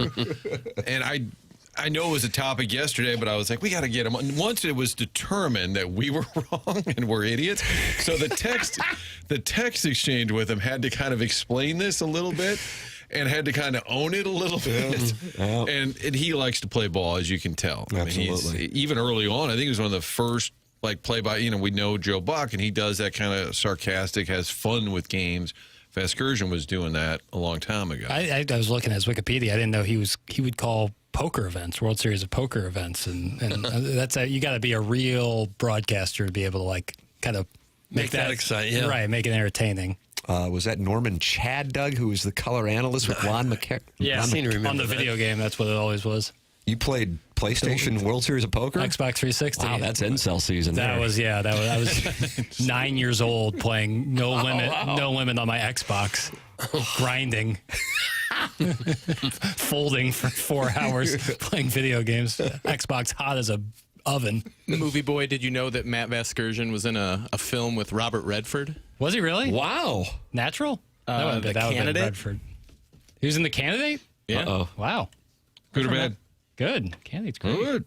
Old, but how old was Matt Vasgersian, The Candidate? Doug? I don't know. I would guess now he might be 50. Oh, he's probably pushing 60. Is he really that old? He's very 60? Is that right? He's probably late 50s. Yeah, he's 58. a youthful late 50s. Martin Trade Herrera's insisting that he gets credit for getting the guest on today. I would imagine you have Matt's number. Did Trade Herrera get Matt Vasgersian on today? No, he wants credit. I don't believe Trade Herrera was involved, and he's sent it a couple times. Doug, who is this Trade Herrera? I don't know. Trade Herrera, I'm going to need a little more information how you helped, if you could. I'll type in Trade Herrera's number into my phone to see if it's somebody that I know, but I don't think so. Trade Herrera, thank you for your help. I debated when Tim said if I should just go, oh my God, you got it. Then I thought, no. No, you carried it out. No tell whatsoever. I'm impressed. You're welcome to get involved. We got that Design Air Heating and Cooling email of the day coming up in 45 minutes. How can you participate? The Morning After at InsideSTL.com. A $10,000 HVAC system from Design Air Heating and Cooling is on the line for the winner, the emailer of the month. And if you would like to submit your business's prize for the emailer of the month winner for the month of February, email me at tmckernan at InsideSTL.com. We'll get together, Doug. We'll have libations at the cocktail lounge of your choosing, as long as it's within a 5-minute drive of my home. Right. And then maybe we'll go out and shave strokes, and you'll get to see my compression. I mean, the divots, just unbelievable. Okay. You like your divots now, do you? Mm-hmm. Yeah. You think you could sell those to some of the listeners? I was really shallow before working with my guys out at Elevate. And my guys out at Elevate are going to be out at the St. Louis Golf Expo this weekend. Papers, you thinking about going out there at all? Yeah. I'm going out there. Well-dressed Tony got some passes. I'm in between on if I need a new putter or not. You and Scotty? No, I'm open to anything. But I've had this putter going on 15 years now. So are you making putts with it? I'm comfortable with it just because I'm used to it. But I've used other people's putters before, and it has felt better. But it's not about price; it's about feel. But I love going out. I'd love to go out there, man. SSM Health welcomes the St. Louis Golf Expo. It starts up tomorrow, and it goes through Sunday at St. Charles Convention Center. Get bonus golf balls and Pro Tour tickets while they last. It's all presented by the Post-Dispatch. And then you can test big brands with Pro-Am Golf. Enjoy the Sinclair Lincoln Long Putt, Trilogy Financial Simulator, and lessons by the team at Elevate Golf. That's a place I have been going here for the last 4 or 5 months. And for me to drive to Lake St. Louis 3 or 4 times a week, that speaks to the caliber of coaching that they have out there at Elevate Golf. So they're going to be there at the Golf Expo, and it is taking place Friday, tomorrow through Sunday in St. Charles. Thank you to 101 ESPN, Tito's Vodka, Sun Valley Golf Course, Yingling Flight, and the BMW Championship. Special tickets are available at stlgolfexpo.com. That's stlgolfexpo.com. It's not that far away. Could have some days in the 60s and some ball striking here in a few weeks. That'd be nice. So that is all coming up this weekend in St. Charles. stlgolfexpo.com. We are into the Mark Hanna Evergreen Wealth Strategies 9 o'clock hour. The program's called TMA, presented to you by Brown & Crouppen on 101 ESPN and the TMA STL YouTube channel.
This is Jackson with a Sports Center update, and it's brought to you by Saliga Heating and Cooling. The Knicks defeat the Raptors last night, 119-92. Jefferson City High School alum OG Anunoby with 26 points and 6 steals. That was another Sports Center update brought to you by Saliga Heating and Cooling, a Daikin heating and air conditioning dealer.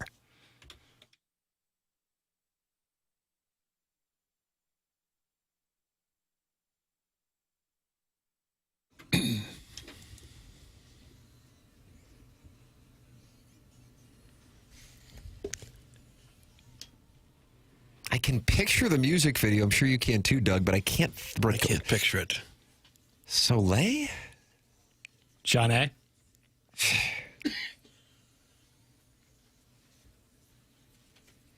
I guess they'll be playing this tomorrow night at Lorenzini's postgame and Humphrey's pregame. Is that where we're going? Josh Bob Bill said he wants to go have a libation with his pregame at Humphrey's. Really? I guess probably where I'll go. Yeah. I don't know. You drink pregame? Sure. Am I too old to be at Humphrey's? No. It's College before, bar. it's before a SLU game. Okay. You still be the old guy at the bar. Yeah. All right, kids, let's do some shots. That's not weird to be like at Harpo's before a Missouri football game. If you got a kid there. If your son is there. If you're like in your 30s. I will have a kid there. I'll have a 4-year-old and I'll have an 8-year-old. Yeah, future Billikens. Billikens, rah, rah. Watch out for those Jello shots, kids. That's not Jello. That's for mom and dad. Take the Jello edge shots. off. You don't like Jello shots? You got to like handle them with your fingers to get them out. It's nastiness. Now, will they let your kids go in with you at a place like Humphrey's? Jackson? I don't know. Yeah, I think it's at that point. I think during the daytime, you're usually okay. Yeah. It's usually at a certain time of night. You might need to be 21. Chaser's buddies with the people that reopened that. I don't know. Well, then again, he knows everybody. That's right. So I was about to say. That doesn't narrow it down.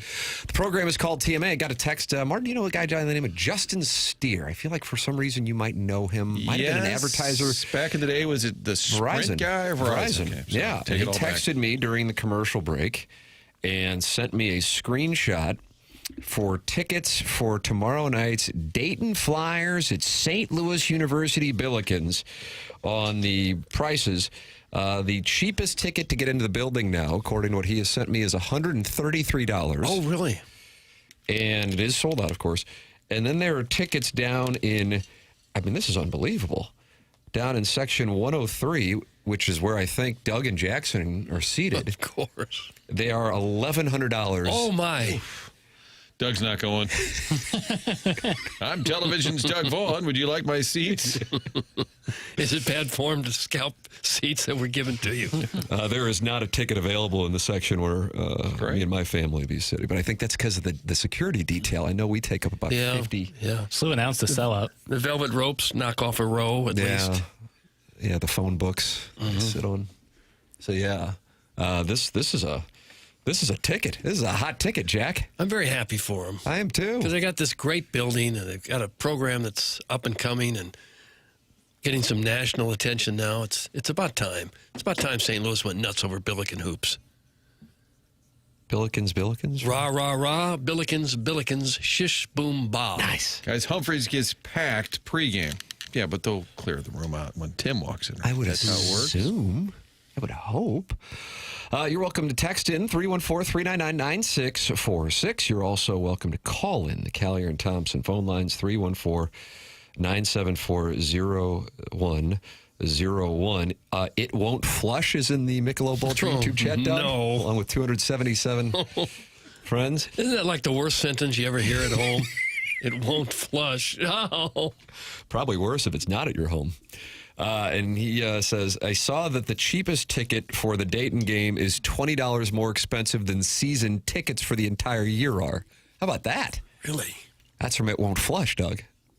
Ew, Mommy, go look in the toilet. Oh, see, if it happens at home, you can't get away from it.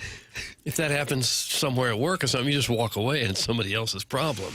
Well, what if you're a dinner guest at somebody's home? Oh, see? How embarrassing would that be? And I guess the first time nobody came for a while. No. I was in one of the wrong ones, and then I just switched over to a busy one, and then, I don't know, just some chick came in and supposed supposedly she saw me or whatever. No, that's not funny. Is there, if he comes on the show, is there a second question problem, or is it all about under the one umbrella of well, what the hell? I think you regale that tale. He regales us with that tale, and then we ask, have you been in any other porta potties since? That's number 2. Is there a certain brand of porta potty that's best for that's a good question. Okay, so you're inhabiting third. Because I felt like the whole point, because Chairman Kurt sent me porta potty guy's number, and I thought it'd be a really unique surprise guest, to say the least. And I thought the only real question, there's only one, which is, dude, what in the hell? Have you ever caught hepatitis from this? Okay, now we're on to 4th. So now I'm starting to think this has got legs.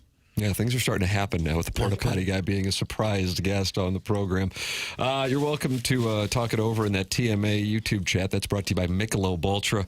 You can talk it over with It Won't Flush and MD 2020, along with John Scores, who says the cheapest ticket for that February 27th showdown between ILL and Michigan is $305 as it sits right now.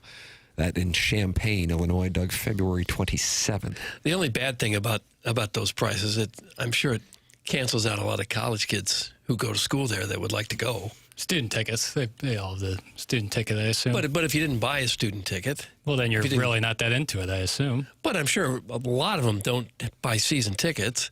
That's on them.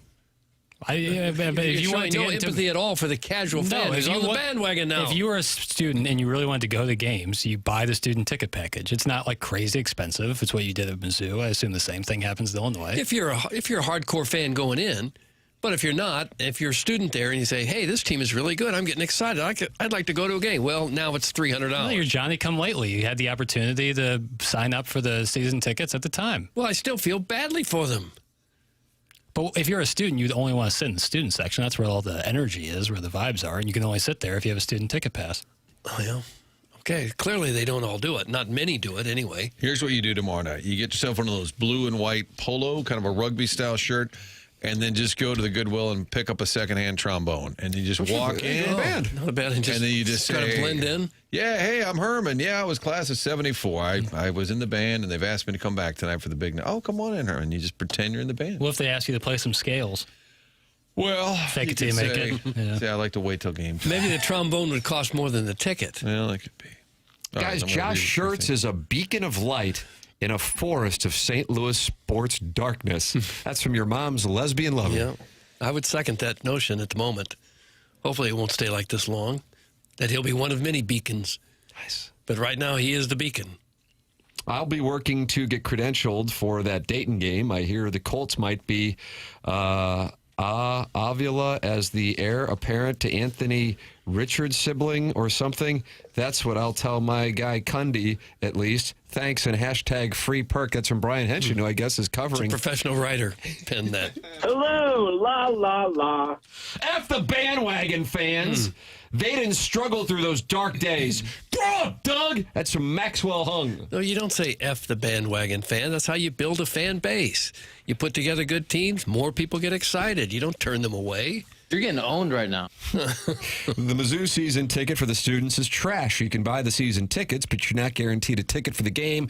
It's a lottery system, and it's dumb. That's from the 636. That's how it was when I was there, and that's the cost of having a competitive team, is that you have a lot of students at the school and only a finite amount of seats for them to sit in, and so you have a lottery system. That's how it was my sophomore year when they had MPJ and a really good team, and yeah, you had to work to get the tickets that you already had paid for, but you knew what going into it. And I think it's a better thing than just being able to walk in like it used to be, probably for SLU, definitely for Mizzou in years past. Guys, we lost. Kroenke won. We're talking about SLU and Dayton. Jay Jr. would be disappointed. What did they do with the Rams' money again? That's from Harrison's brother, Master Doug, and he's playing the role of Rachel Dratch, who played the role of Debbie Downer, and he is not on board with the Billiken love. Well, I don't know what they did with the money, if it's even still there anymore. But you can get excited about the Billikens. Yeah, it's okay to be mad, sad about the NFL, and also excited about SLU basketball. It's okay. Do they sell beer at the Billikens games? Yes, they do. You better believe it. Probably a lot of it tomorrow night. Enjoy it now, SLU Hoosiers, because this time next year, Schertz will be coaching Oregon. That's from Lady Sonia's Teacup. God, I hope not. Dana Altman's out? I guess. Well, if he's going to take him. Have you announced that? No. He's probably ready to leave, though. They're struggling this year. He's in the late 60s. Probably hard to recruit up there. St. Louis is the biggest bandwagon city, right off the Chiefs bandwagon and straight onto the Billikens bandwagon. That's from Mahomes' long body. There is some truth to that. You got to be competitive at least to get fans to come out. Not sure that that's unique to St. Louis. You got teams in various sports all over the country. If you struggle year in and year out, they don't draw well. Like, look at Pittsburgh. The Steelers are usually good. They pack the place every week. The Pirates are usually horrible. Nobody shows up. Are they a good sports fan or a city or a bad sports city? Depends on the team you put in front of them. I got to say that the most diehard fan base, I really believe, might be Cleveland Browns because they do show up. I like your take, sir. And the team is just hot garbage, and they always make terrible decisions. Personnel, coaching, you name it. And those fans, they just live and die with that team, and the team just always lets you down. But they just, when's the last time and I could be wrong, the last time a Browns game, you saw like an empty, they just go. It's a thing. They support the Browns. And boy, they've just been crap for a long time. Yeah.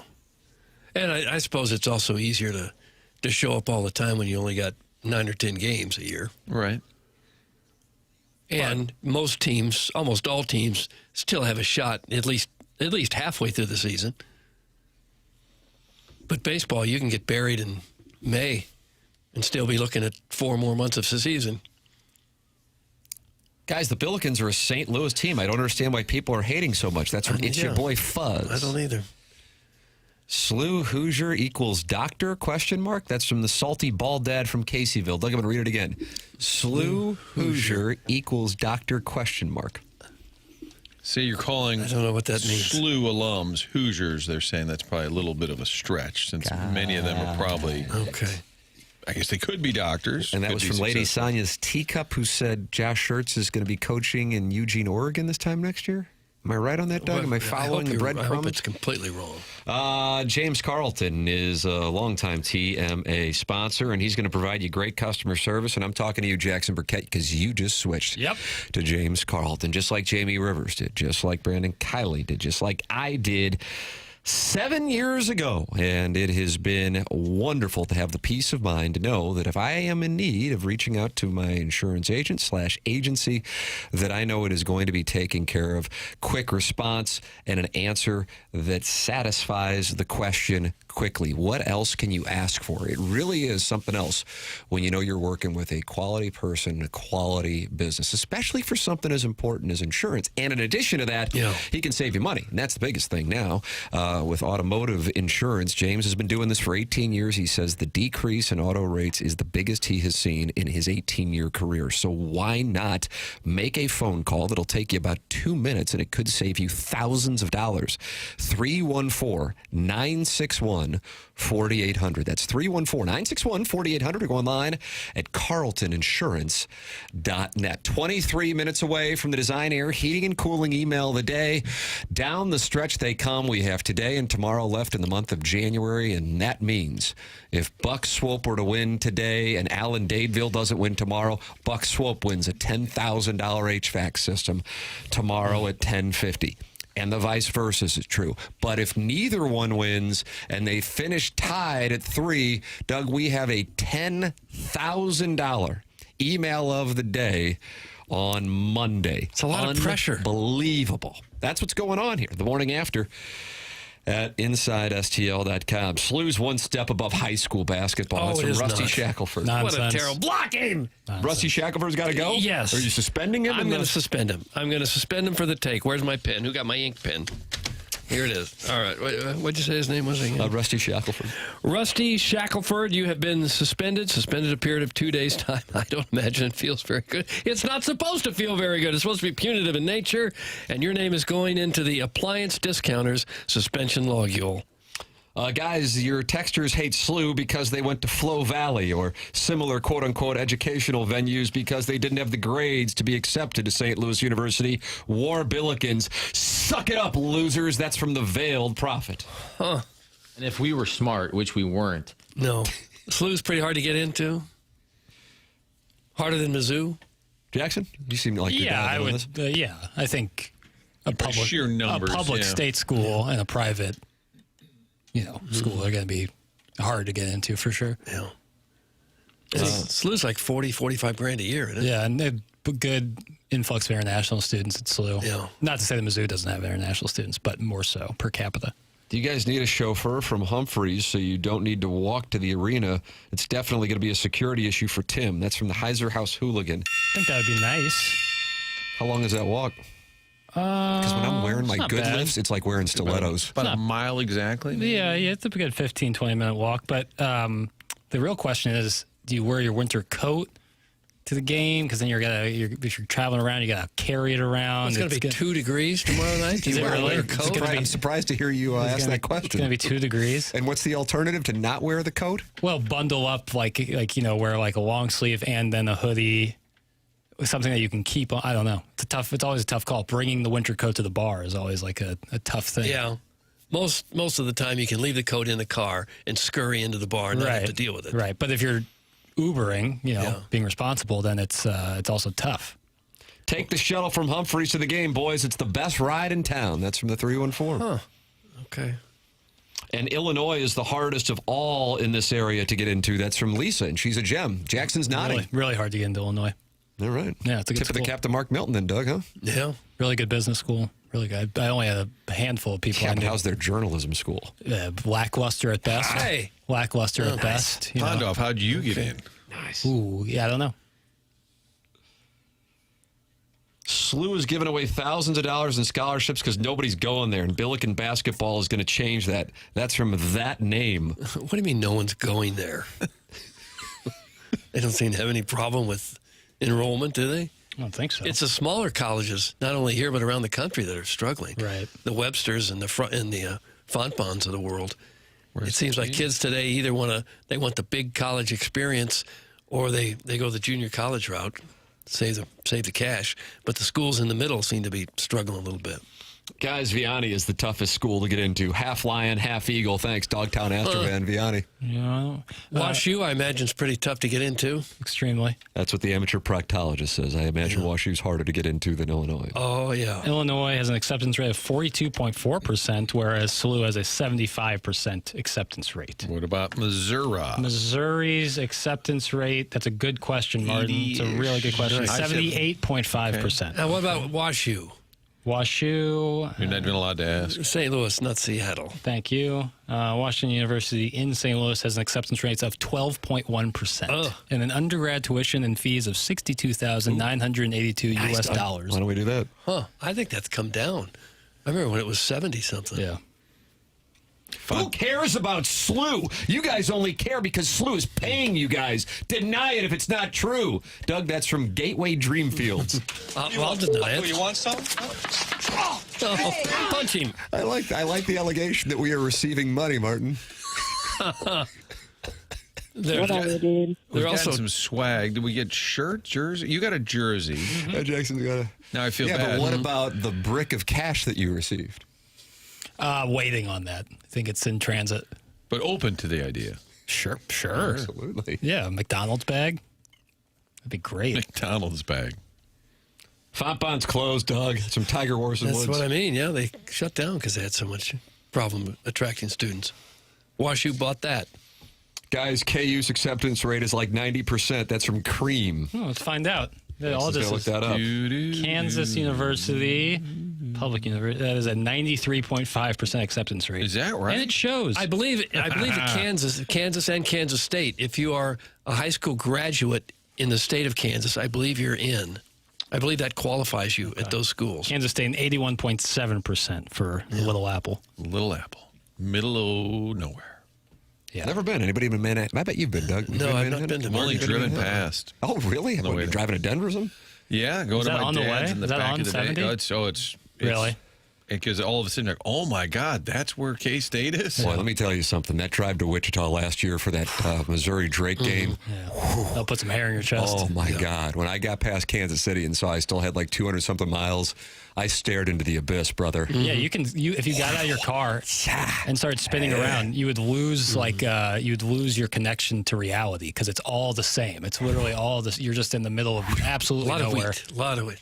That's why my parents got out of there. Yeah. Elvin and Bly said, "We've had enough. We've had enough."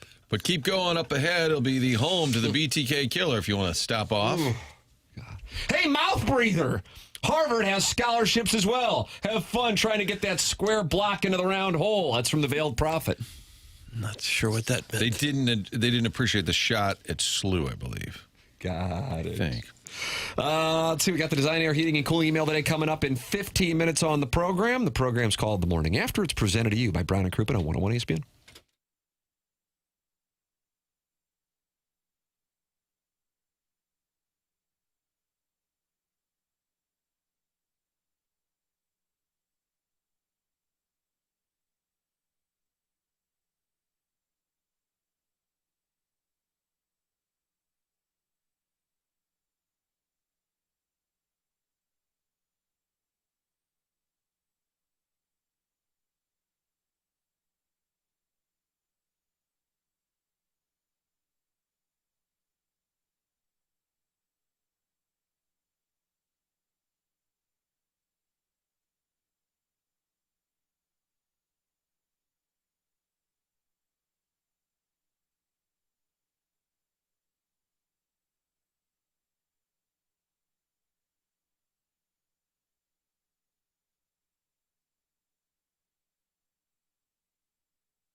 Doug, Bone Thugs and Harmony again. What do you think, 93? I just don't know the date. I'm going to say 94 to get me 95 and 93. It's risky, though, because I'm taking 92 out. Papers? I'm looking it up as we speak. Crossroads by Bone Thugs came out. Nervous. Released in April of 1996. God bless America. It can't be right. A couple weeks, do you some good? 2 weeks, maybe down in Jupetown. Real Housewives of Jupiter. This song won the Grammy for Best Rap Performance by a Duo or a Group. Yep. Maybe some time at the Betty Ford Center would do you some good. Take the edge off? Yeah. Guys, I believe McKendree has a 1% acceptance rate. That's from Beer Cats. 1%. What would be the hardest school in the country to get into? Harvard, probably, right? Let's find out. Missouri journalism? Probably not. Missouri journalism. You're good to get into. All right. I'd like to see the Ivy League rankings of this. Number 1 is Harvard. Number 2, California Institute of Technology. 3, Stanford. 4, Columbia University. And then 5, MIT? Princeton. MIT comes in at 6. University of Chicago comes in at tied for 6th. Chicago, stand up. I'll be darned. Vanderbilt at 11. Duke at 14. Caltech is where all the computer guys go, no doubt. Yeah, and MIT, yeah. Well, that wasn't for us. Doug, we got some Blues news. You wanted some good news? Yeah. All right. Well, the Blues have placed Dylan Holloway on injured reserve, so we don't have any good news for you. I'm sorry to say. Lower body injury. Matt Luff and Hugh McGing have been recalled from Springfield. Hugh McGing is on The Simpsons. No, he's on the AHL team. At least they're only playing the 2-time Cup champions. Matthew Tkachuk in the house tonight. Surprise guest. I tried to get him on when he was out, and he said, focused on the injury. I think he was trying to lay low while also opening his own brand, I believe. Yeah, podcast. Yeah, with Brady, I believe. In the house today, yeah, Big Walt. I'm sure he'll be spotted on the Jumbotron. I'm guessing when we get into Caruso's business, I could text him and get the response back. What? My guess is they'll give maybe some kind of Olympic shout out. Good luck to Matthew at the upcoming Winter Olympics. I sat next to Tom Calhoun at that blues banquet a couple weeks ago. He said he's on like 39 years in a row without missing a game. Oh, yeah. Crap. I think it started in 87, 88, somewhere in there. Yeah. He's never missed a game. Incredible. Guys, I'm a few minutes behind. Mizzou out of state with room and board is now $47K. It's insanity. However, the youngest Beer Cats did text me and Little Beer Cats last weekend about her roommates watching adult films to prepare for an upcoming experience, and she wasn't entertained. That's from Beer Cats. I'd like to hear more about that. So Little Beer Cats an upcoming is at Murray State, I believe. Little Beer Cats is at Murray State, so this must be the youngest Beer Cats? And her roommate was watching stag films? Oh. Doesn't that only happen when, like, Jackson coughs? Yeah, well, that would be... Oh, the universal symbol. Yeah, and then you interested in then the me? smut just starts rolling. Oh. Guys, I went to Boston a few months ago and visited Harvard. Nearly everyone there was wearing TMA gear.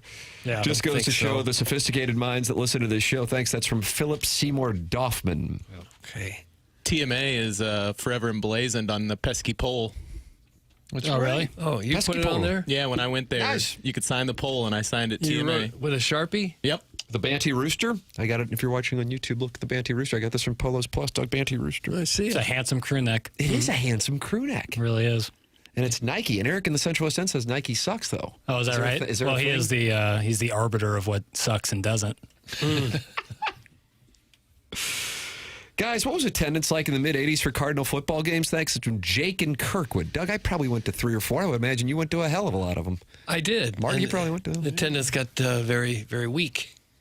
That's why they wanted a new stadium and then eventually moved out, because attendance fell apart here. That isn't a terrible question. No, it isn't. Joe Strauss. It'd be easy enough to get on the internet and find out exactly what the attendance was, I suppose, instead of expecting us to know all the numbers. Now you're yelling at Jake and Kirkwood. Okay. I feel like it was decent. but I don't have the numbers. Towards the end, it got kind of rough. I think the last game when people knew they were leaving, I remember one of those banners people usually sacrifice a bed sheet for, and it said, "We'll help you pack." That's how mad they were at Bidwell and Company. Yeah. There is no way in hell a St. Louis University grad listens to this show. That's from Illini Lance. Well, why would that be an impossible thing? Illini Lance, you can call in 314-974-0101. There's thousands of St. Louisans who go to St. Louis U every year. Robertson, Luchtefeld. I think we've got Cousin John. We got some. My wife. These are all Billiken alums. So all of you. Gary, come back. Gary, come back. No, you. Gary Coleman did not go to St. Louis U. You don't know that. I think he did He definitively would not come back. Yeah, he was given a chance to rethink it. No, F you. Send me a TMA hoodie so I can wear it down here in Sanibel. It'll make for an interesting conversation with all the olds at the local coffee cafe. That's from Sharon in Clayton. Doug, is that the Sanibel Bean? I don't know what it is. You ever go to the Sanibel Bean? No. That's where I go. She's hanging out with the Cotton Tops. And Jackson goes hunting for cotton tops with Cougar Hunter Jake. Yeah. By the way, Illini Lance did say, "No hat, Jackson. Lancey likey." Letting that scalp breathe, baby. Is that right? Yeah, our guys over at Healthcare Evolution. Yeah. Did some work on my scalp Logan on Friday. Taylor. That's that Logan Taylor. It was 6 days ago, and part of their... How's it doing, huh? Well, it's a... you got shrub sprouting, bro? It's a process that's going to take a little bit. Any hair loss, any hair restoration treatment is going to take a while. It's not an overnight thing. But one of the suggestions that they gave me was, let that scalp breathe, baby. Don't always wear hats as much. So I'm taking that to heart because I'm really trying to... this is my push here. I'm going all in. This is your time. I'm going all in. Oh, yeah. Yeah. Illini Lance sits in a corner of a circular room and dreams of being a cuck to the St. Louis University alums. That's from the Heiser House Hooligan. Very weird. So the alums just come in and he sits on a Davenport? Is dreaming about getting cucked a cuck in itself? Wow. That's so existential. It's like if David Lynch made a cuck movie. David Lynch recently passed, am I right? I don't know what happened to Lyncher. Yeah, R.I.P. You like that Blue Velvet papers? I'm a big Mulholland Drive guy. Sappho's. Yeah, strong Sappho's. But do you like Great Blue LA Velvet? movie, too. I like Blue Velvet. Find the ear at the beginning. surrealist thing with Lynch is tough for me. Some things I really like Twin Peaks is amazing and crazy that was on network television. Hopper, like that PBR. Yeah, but some of it doesn't work for me. But I really love Mulholland Drive. Okay. Wasn't the question, but okay. No, it wasn't. It's okay. Got a long-winded answer. Guys, are there any available Vianney grads we can import up here to deal with the snow? That's from Jugs in D.C., who's looking for some manual labor in the District of Columbia area. Vianney's not going to send out a group of kids to go shovel snow somewhere. Like an independent study. How mad would you be if you paid to send your kids to Vianney and learned that they got to go on a 3-day field trip to some other city to shovel snow? That'd be tough. Hey, guys, I'm a SLU grad, and Gary Coleman and I took Victorian literature together in 200004. Thanks. That's a big tough. So there it is. That's we a definitely have SLU grads because remember, I think it was Eric in the Central West End called in about the haunted steeple. Oh, yeah, that's right. Steeple of some sort was haunted. I don't remember. But that's a class that comes in handy throughout your life. Victorian language. Victorian literature. Yeah. All right, here it is, Doug. I mean, it's time. This is. I mean, Buck Swoperal and Daneville could be on the verge of, at the very least, clinching a tie for the $10,000 HVAC system. Chairman Kurt, how are things in our The Morning After at InsideSTL.com? Design, Air, Heating, and Cooling. Email of the day folder today. I would describe today's batch as a little top-heavy. Top-heavy? Huh. Kind of like the Big Ten? Oh, yeah. That's perfect assessment. Tim. Meaning a couple are really good and the rest not so much? Yeah, Doug. Okay. This got talked down to in 2 words. Yes. Okay. Just want to clarify. Who was that paper? Curbs. Yes.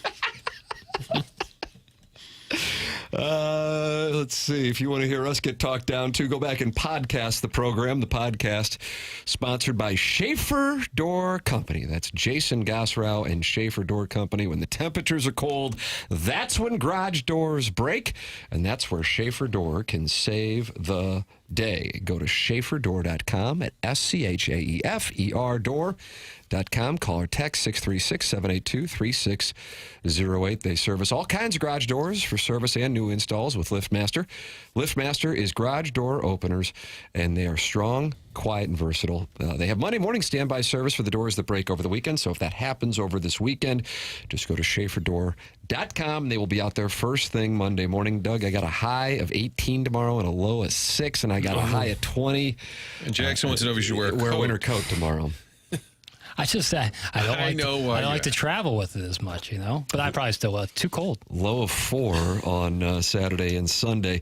We're going to get a warm-up next weekend, though. High of 43 on Friday and high of 46 on Saturday. Oh, take that. Yeah. Pony. Thank you. Go to SchaeferDoor.com. Call or text the number they set up specifically for TMA listeners. It's 636-782-3608. Schaefer Door is a LiftMaster partner. Design, air, heating, and cooling. Email of the day next on the Morning After 101 ESPN and the TMA STL YouTube channel.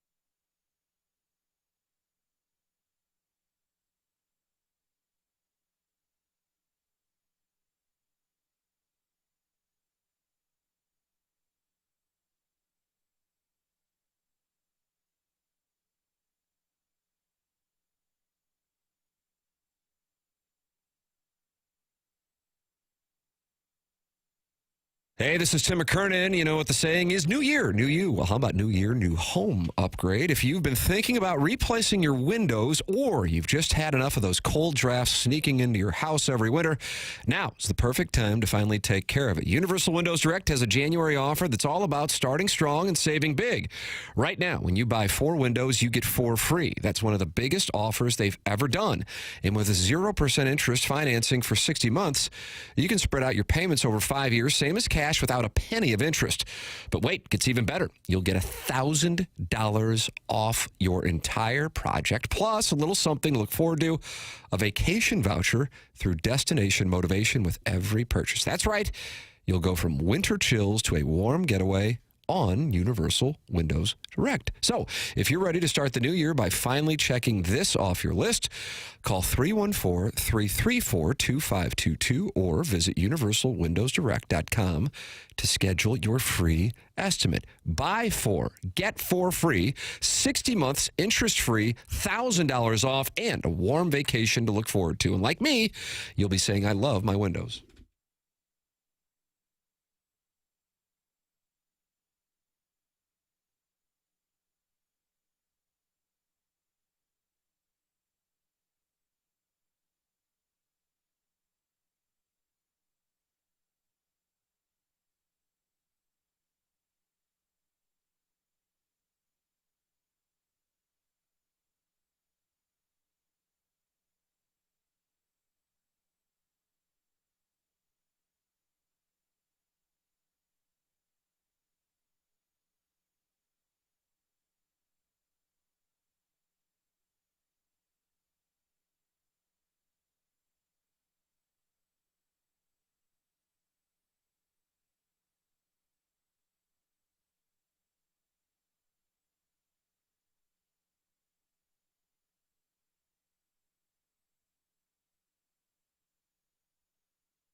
Think the Billikens will come out to this tomorrow night? Wouldn't surprise me. Building would be up for snatch grabs. Is it okay if I tend to what we're all getting paid from the Billikens to talk about them on the air? Could be awkward if we have a different scale. Hello, Paola. I settled for $10,000 cash. You settled too soon. Oh, no. You got me? Yeah. You Brysoned me? Yeah. I'm getting 15.5. God. Who handles your negotiations? Billy Boris, Scott's brother. Billy Boris. Lesser known. Yeah, he handles equally effective. local radio talent. Appearance Scott got fees. the MLB players. Billy got the local radio talent. And Papers guy. Little gift card. Yeah. Speaking of which, Joey Vitale with us tomorrow at 8:15. Blues, Panthers pregame 6 p.m. Puck drop at 7 p.m. Doug, here we go. This is it, brother. Okay. Buck Swope or Alan Dadeville can clinch at worst a tie by winning today's Design Air Heating and Cooling email of the day. And in honor of the Pro Football Hall of Fame, please keep personal biases aside. Amen. This is strictly an objective decision.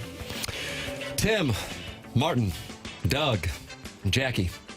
My, how the mighty have fallen. Look at you. Reduced to sucking at the swollen... I don't know if I can say this. No, I wouldn't say it. How'd this get through? Of the recessed lady's breast.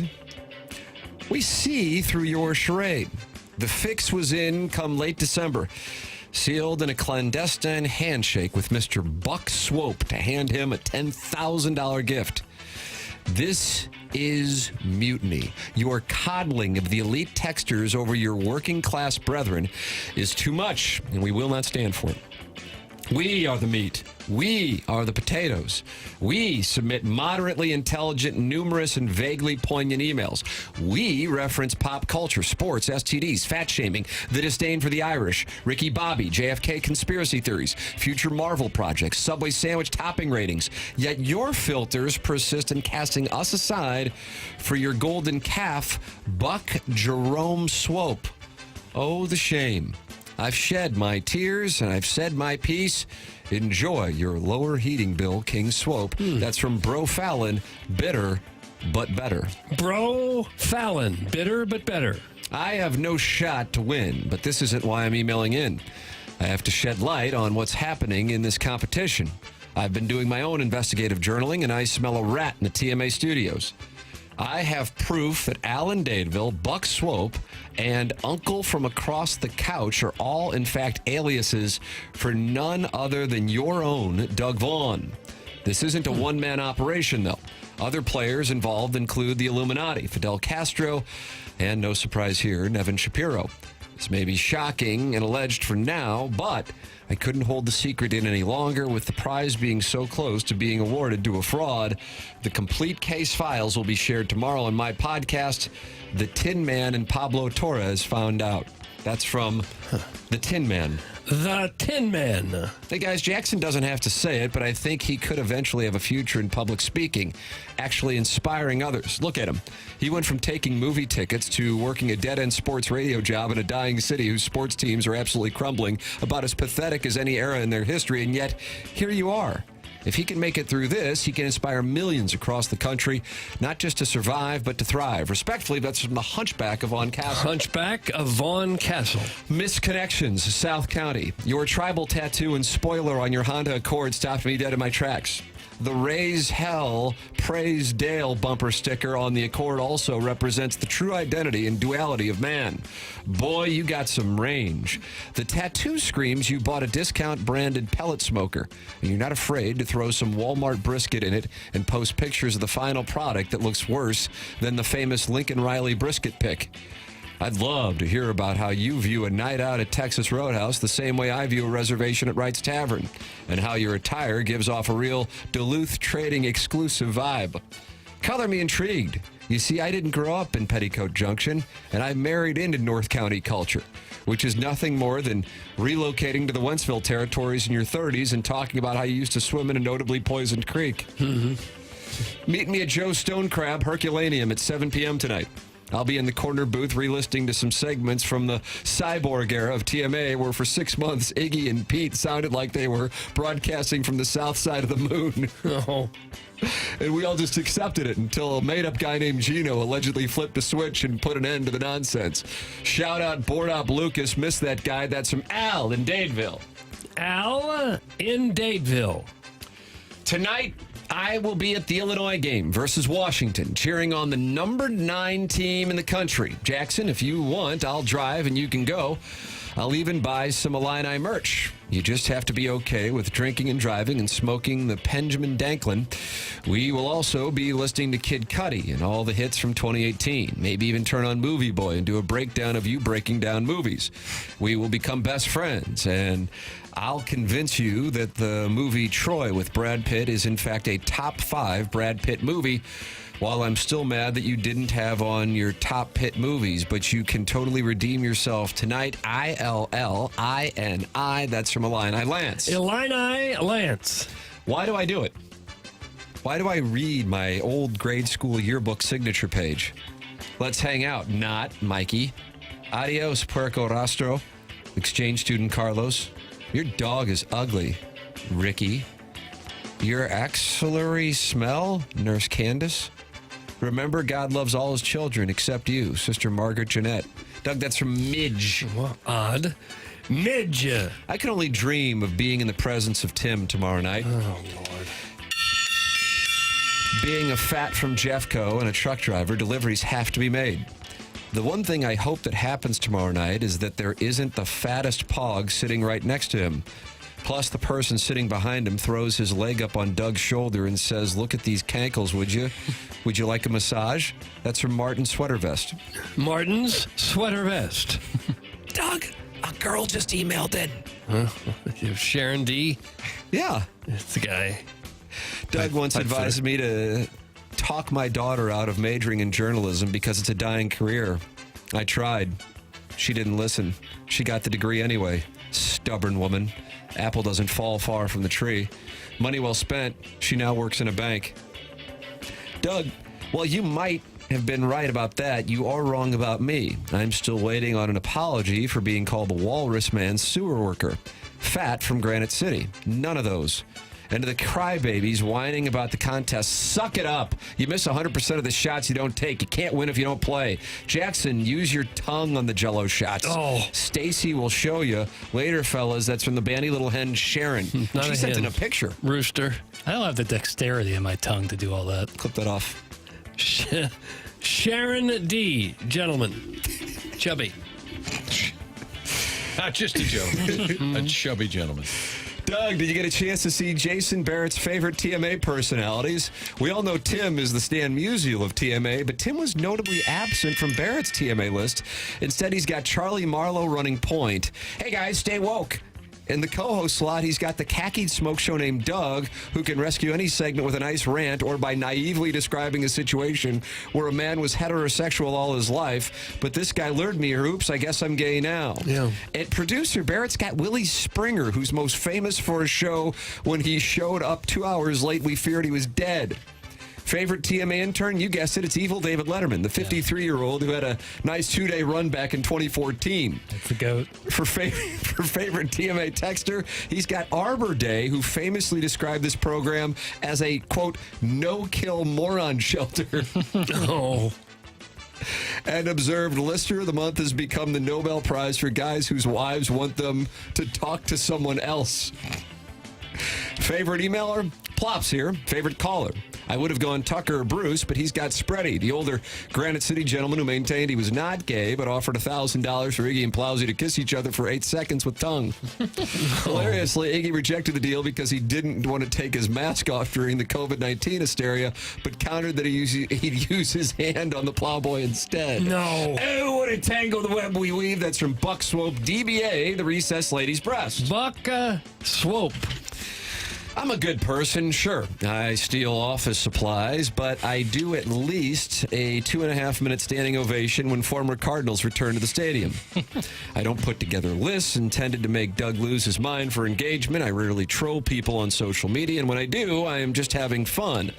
But life is still giving me a beating, like my man cankles and inability to keep a secret. But I am finally figuring out the recipe to turn it all around, as I am renaming my lawn jarts team to the Pine Lawn Blue Fog of Truth. That's from Shooter McGavin, the vice president of Doug's insatiable fascination with pogs, even if no one will tell him what it means. Shooter McGavin. I was a child prodigy. As a 7-year-old, and a 7-year-old me would have recognized Tim's excellence. But this email's about safe sex. Sunset Hills, 5 Below. He was buying fuzzy dice for his LeBaron rearview mirror. Which color, purple or red? He ended up buying them all, so I helped him carry them out. Again, he asked, which color? I replied, I think purple still. He smirked and said, I am talking about prophylactics. Oh. This parking lot used to be for rock bottom, and I'm about to rock yours. Oh. He must have been a fan of the Olympics because he just started bobsledding right then and there. Oh. That's from Ayla Faye, and then her last name is Nell. Jodie Foster, 95, right? I don't know. Ayla Faye Nell. How's that spelled? Jodie Foster? No, E-Y-L-A, Martin. And then N-E-L-L. I think the phonetics on that is Isla, Doug. Kind of like Maya Culpa. Okay. Hey, boys, Doug, you're looking cute today. That's from Bill Brasky, and that's who we have. That's the email. Heating and cooling. Email of the day. The secret ballots will be filled out, and the winner will be announced at 10:55 right here on this presentation, the Design Air Heating and Cooling email of the day. And down the stretch they come, brother. And down the stretch they come, comma, brother. If your teeth aren't looking good, I'd like to recommend Dr. Brandon Pryor at 100 West Dental. If you're dealing with some kind of tooth pain, I'd like to recommend Dr. Brandon Pryor at 100 West Dental. He has a huge staff at 100 West Dental on Manchester in Baldwin. And if you are dealing with some issues like I was a couple months ago, I went out there and saw him, and the man saved the day. For the TMA audience, Dr. Pryor is waiving the cost of a 3D scan and implant consultation. That's a $450 value. It's on the house, just to see if you are a good candidate. Get your smile and your life back. Call 100 West Dental at 636-585-0100 or visit 100westdental.com to schedule right from your phone. Tell them that I sent you for a complimentary implant consult with Dr. Pryor.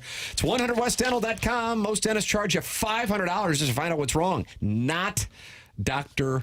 Pryor. It's 100 West Dental. 100westdental.com on Manchester in Baldwin. Martin, headed to onboarding. We are headed into the 10 o'clock hour. The program is called TMA. It's presented by Brown & Crouppen from the Stiefel Studios on 101 ESPN and the TMA STL YouTube channel.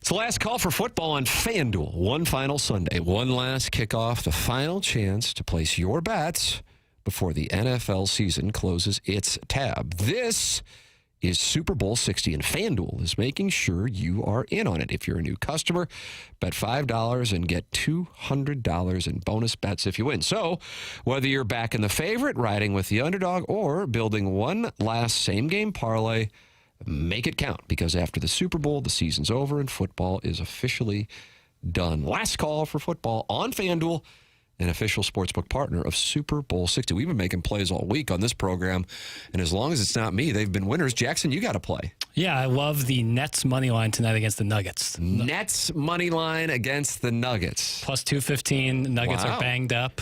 Michael Porter Jr. is higher than a pistol right now for the Nets. I like him taking on his former team. Yep. Okay. Well, I'm getting paid 2-1 on my money there from Jackie Papers. Visit FanDuel.com/local to get started. Must be 21 or older and present in Missouri. Gambling problem? Call 1-800-GAMBLER. First online real money wager only. $5 first deposit required. Bonus issued is non-withdrawable. Bonus bets that expire 7 days after receipt. Restrictions apply. See terms at sportsbook.fanduel.com.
This is Jackson with a Sports Center update brought to you by Saliga Heating and Cooling. The Hawks defeat the Celtics last night, 117-106. Dyson Daniels, a.k.a. the Great Barrier Thief, with 15 points, 6 rebounds, and 9 assists. That was another Sports Center update brought to you by Saliga Heating and Cooling, a Daikin heating and air conditioning dealer.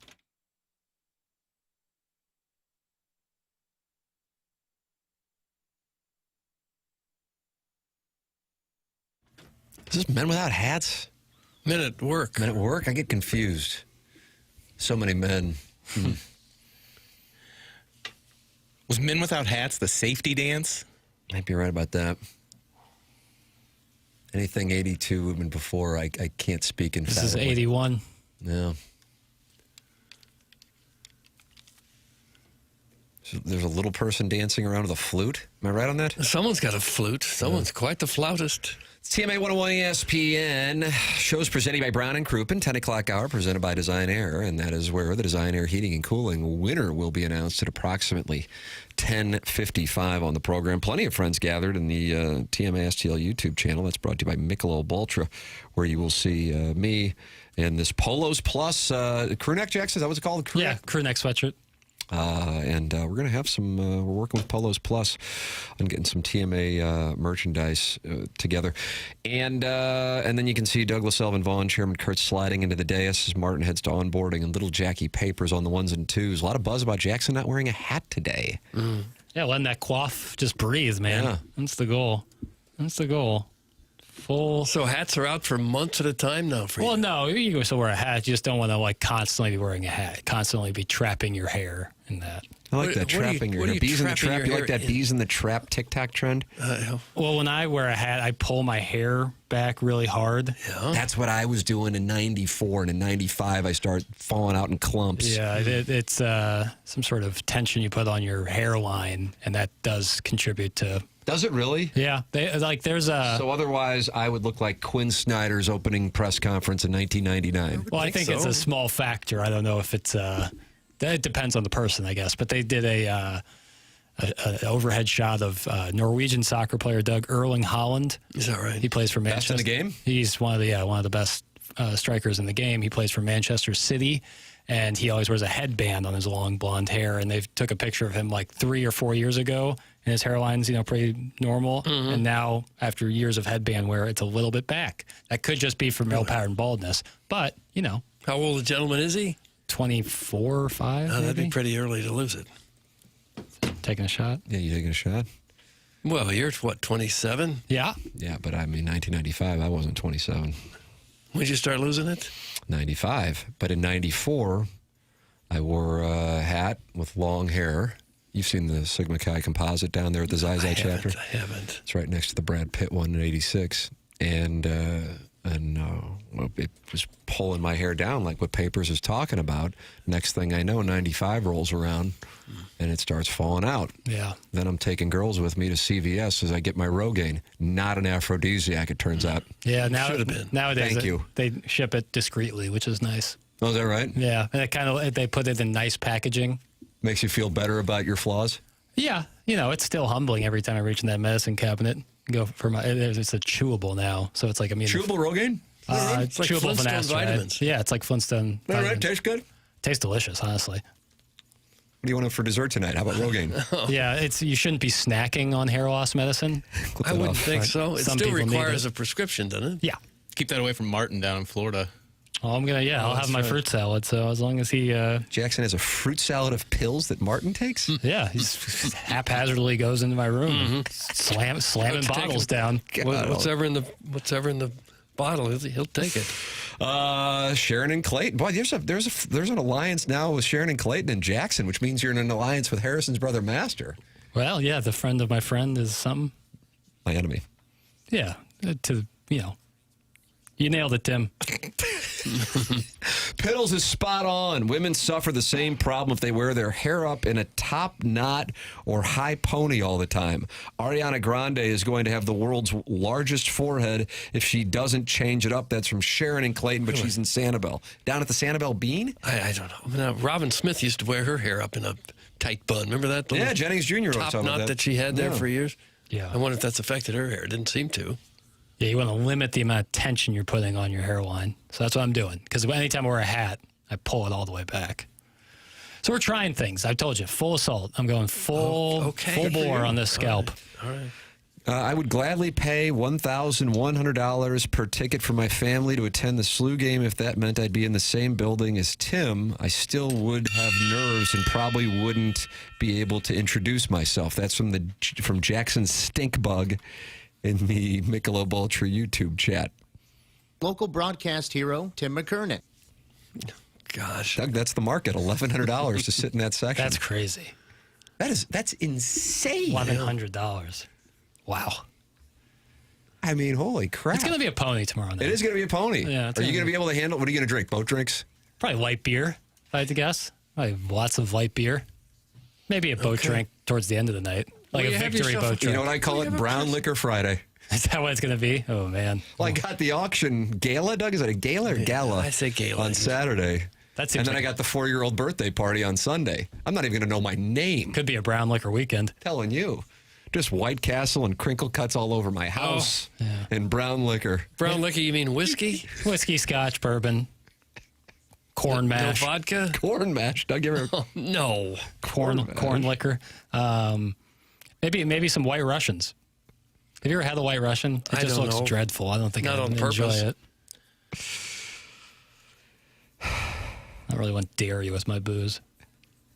You like an Irish car bomb? That's offensive. Yeah, I was going to say. It's no good there. Yeah, it's pretty tasty. Guinness is tasty. Ariana Grande deserves her hair loss. That's from Jersey Curse Ace. I was waiting for that to come in. That people want. Why is that? Really dislike it. What the hell did Ariana Grande do? Why, I'm out of touch, Doug. I'm just out of touch. The marketing runs for both the Wicked movies with her and Cynthia Erivo are kind of odd. It was like cringe-worthy. There's times where like a helicopter goes by and Ariana Grande starts like almost crying because like she's like, won't they leave us alone? Cynthia Erivo is she acting or is this it looks like everything she does is an act. Yeah, I mean she has some pretty serious PTSD. If you remember one of her shows in Manchester, England got bombed, and that was really tough, I believe, for her, as it would be tough for anybody who was in the building that night or performing. But yeah, the marketing between her and Cynthia Erivo for Wicked was kind of all over the place. So yeah. She got caught on surveillance camera a long time ago licking donuts or something. She's like 19 years old. And didn't she say, I hate America? So I think she said that too. I don't know. Or Americans, yeah. Yeah, that's not such a big... To me, it looks like she hasn't eaten in 6 months. Yeah, she's quite thin. She's really good on SNL. Anytime she does SNL. Oh, she's extremely really talented. Wonderful impressionist of other female artists. She does a delightful Britney Spears, Shakira, Celine Dion. Yeah, all your favorites. Great skit when the radio station lost power and she had to act like she was all the singers. Yeah, that was good. Doug, are you going to have a cognac? That's from the Trash Assassin. I doubt it. I doubt it. A snifter? No. Yeah, what about a snifter? No. Do you bring your own snifter? I don't bring any. I bring nothing. You're going to have an iced tea or something. When you go to a game like that, it's hard to find something other than water. Because I've tried hard and have successfully kicked the soda habit. Yeah. Hey, let me tell you, where you boys are sitting tomorrow night, they'll be coming to you. I know. Now we're talking. I know. Now we're talking. Brown Liquor Friday. Brown liquor on the cold night is that's the only time I would do it. Warms the stomach up. That's smart, Jackson. Keep it light until Tin Roof and the cranberry vodkas and the emo dancing happen. Oh, by the way, I donated a couple silent auction items tomorrow from my gala. The, quote, one night in Doug package is going to do big money. That's from Carlos Spicy Winner. So I'm surprised you agreed to that, but okay, good for you. You really want to see the Martyrdom roof replaced? No. Tin Roof, is that closed yet? One night in Doug. You're thinking of Wheelhouse. Oh, Wheelhouse. Is that still open or closed? No, that closed after New Year's Eve. Oh. A SLU win and 80 points equals a port night. That's from Shooter McGavin. That's right, because then we will all be able to go to Shake Shack on Saturday. Oh, nice. Oh boy, yeah, that'd be awesome. What, you get a burger? Yep. Yeah. Okay. And like crinkle cuts. 2 orders, please. Brown liquor is great at breakfast, lunch, and second lunch as well. That's from Ray King, Matt Vasgersian's second favorite reliever in Cardinal history. He had 2 cell phones, yeah? He did have multiple cell phones. Now, as to why, we're not in a position to. No, Kevin Gates did too. Excuse me? Kevin Gates, he once sang about having 2 phones. Doug? Okay. I'll play it coming back. Nice. It's something to look forward to. In addition to the winner of the Design Air Heating and Cooling email of the day. Doug, me and Tawny will be sitting in section 122. Where are you? That's from John Fozelak. That's way too high. I won't get that high up there. You kidding me? But you're doing your best. I like that. The winner of the Design Air Heating and Cooling email today coming up on the Stiefel dossier. If you missed anything, Matt Vasgersian was on to hold us accountable for not recognizing the difference between his favorites list and an all-time Cardinal list, which, because I am the collaborator on Chairman Kurt's TMA STL reel, now my comments, anytime I open up Instagram to see what Ella Reese is up to, I have comments attacking us for being the dumbs. Don't care. That segment was electric. That clip was electric. Don't care. I knew right when that happened yesterday if we were going to make the Cardinals do numbies. Oh, yeah, big time. The Cardinals do numbies, Doug. You like that? I don't care for that much, no. Yeah. But the Cardinals do numbies. It's about to be numbies season. We're down there in spring training. Okay. Yep. Yeah, you want to read all the comments attacking me. Timothy Michael McKernan is the Instagram account. Check it out. And TMA_STL is where it was originally posted. Yep. My Instagram is, I just looked at my, what do you call your homepage on Instagram? Is that what you would call it? Homepage. Thank you. Perfect. Doug, what do you call it? Is it your Homepage? feed? I was going to go feed. Feed, Yeah. Thank you. And it's all pictures of Anthony Stalter. Oh. He needs to get a restraining order. Really? Yeah. Let me take a look. He didn't drop into your DMs, did he? No, it's all Anthony Stalter from the spread zone. I mean, I've got nothing but Anthony Stalter on my feed and Jamie Rivers punishing Jackson in the hallway. Yeah, that was tough. Still wearing that one. You just couldn't get around that reach. Been in the gym ever since, trying to get right. I have a dartboard with Jamie's face on it. Just getting ready. You think you're ready to put him on your dance card? Yeah, I'll see him again. Really? Yeah. After hearing you boys wax poetically about the Billikens for a while now, I finally decided to watch a few games, and I'll be damned. You were right. It's just a fun brand of basketball to watch. Good luck to SLU in a tournament. That's from the Forest Park Tree Mulch Monster. And that is why St. Louis University meets with us in alleys and gives us cash to talk about the Billikens. Right. Yep, there's ROI. They're in trench coats. Yeah. I don't even unlock my phone. I don't even Face ID my phone for less than $15,000. Damn, this guy balls at the God, you do ball at the mall. Watch the program. Talk it over on the TMA STL YouTube channel and join in with 217 other friends who are in there. Subscribe to the program like 6,480 friends have done on the TMA STL YouTube channel. It's the Morning After, presented to you by Brown and Crouppen on 101 ESPN.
You like this one or not? Well, if I heard that in my kitchen, I'd say it's time to check out Collier and Thompson, get a new kitchen. What a segue. Is that can I make that connection at all? It worked. No matter what music is playing, you're going to want your kitchen to look nice. And if it doesn't, if it's dated right now, Collier and Thompson can help with that. They can get you spruced up and looking like $1 million. They've been doing this since the 1950s. Collier and Thompson has got the workers that have a combined more than 165 years of experience. These people have seen it all. They've done it all for many, many years. Ask somebody who's been to Collier and Thompson, had work done there. They'll tell you they've got all kinds of great reviews, like Patricia, hello, Patty Pat. She says, excellent quality of workmanship and products. Environment was clean. Project done on time as promised. No question that things were done right as promised. That's a biggie in this industry, because sometimes you don't really know who's coming into your house. Collier and Thompson, you got no worries about that. These are people you can trust to be in your home. They're always going to be there to back up their work. They stand behind every job that they do, and they do fantastic work. Check out their showroom on Manchester out in Baldwin. Get some new ideas. Just browse around a little bit. Look at the kitchens, the baths, any kind of room you want to do. Collier and Thompson is right there to get it turned around. They've also got their own paint department. Phil is the paint manager. Oh, yeah. You want to talk to Phil. He's got a team of 5. They can paint your house and do it the right way. It really makes a difference. With a P? Phil with a P-H-I-L, Phil. He'll be your paint manager. They do outstanding work, not just paint, customer service, appliances that they sell there, everything top-notch at Collier and Thompson. Come home to quality online at collierandthompson.com. You know, they're not happy with us for all 4 hours. Yeah. But I didn't expect this one. Doug, this is from Loudon, the boy governor of Baldwin. Baldwin is a boy governor? Loudon. Okay. And he says, you guys talk Koepka all today? It's easily one of, if not the biggest sports stories of the day. That's from Loudon, the boy governor of Baldwin. Not sure if it's in the top 10. Oh. Okay, he's teeing off here, and I think about an hour at Torrey Pines. Is it with Max Homa and Ludwig Aubert? Am I right? I don't know who he's playing with. And that's the biggest sports story of the day. Doug, your thoughts? It's the biggest sports story today is the guy's playing golf today. Well, I mean, it's his return to the PGA Tour. Okay. Jackson has audio. Brooks always enjoys doing media. Here it is, Loudon, the boy governor of Baldwin. And then lastly, your record in the majors the last couple of years has not been all that great. And it made me wonder. Putting it out. Well, it's right there in black and white, buddy. Yeah, I know. Don't I know it? You're the one that shoots it. Gosh, this is aggressive. God almighty. I kind of liked it. This guy needs to come to St. Louis because the media in this town is soft. It's an embarrassment. Both the frauds. You're the one that Tiki, shoots. Are you coming back to football because you miss it, or are you coming back to football because you just had a big failure in broadcasting? That's another aggressive question. How did Koepka answer that? Did we get the end of that? It's not been all that great, and it made me wonder. Putting it out. Well, it's right there in black and white, buddy. Yeah, I know. Don't I know it? You're the one that shoots it. Oh, that was the end of it. Did he have a question there? He just wanted to point that out. I think there's a question after that. Was that? Do you think that was a friend of his? Maybe. It seemed like there was a rapport. Yeah. I would agree with that, because otherwise, Brooksy might have been so cavalier. It's almost like it was another golfer or something that would ask that. Yeah. That he was friends with. Brooks Koepka is the GOAT. Today is a special day. That's from the White Collar Gangster. Okay. I like Brooks. Doug, he won the PGA Championship at Belle Reve in 2018, Yes, and he'll he have did. a chance, perhaps, to return and win here in 7.5 months for the BMW. Hello again, everybody. Okay, well, hello.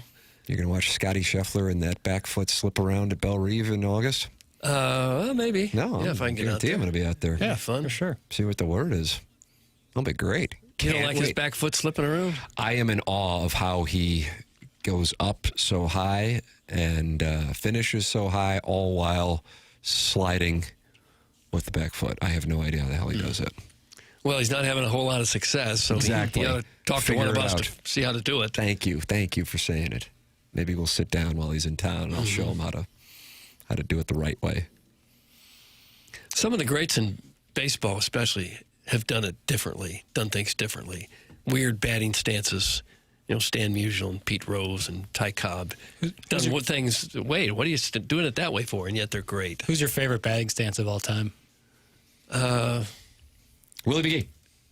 Maybe Willie Stargell twirling the bat. He had everybody in that era in the late 60s, early 70s would come to the plate and start windmilling their bat around. He was fun to watch. We talked about the MLB The Show video game earlier with Matt Vasgersian. Yeah. So when you're making a player in that video game, you can pick from thousands of batting stances, and it's a great rabbit hole to fall into because they have them really accurate. Is that right? Really? It's really fun. My favorite, Ken Griffey Jr.'s. That's a nice play. It's a beautiful swing. It's a beautiful swing. Clark, forget about it. A lot of swag up to standing straight up. I like that look. Craig Counsell had an interesting. Oh, yeah, that was weird. And he got Mike Matthews in Game 3 of the 2001 NLDS. Am I right on that?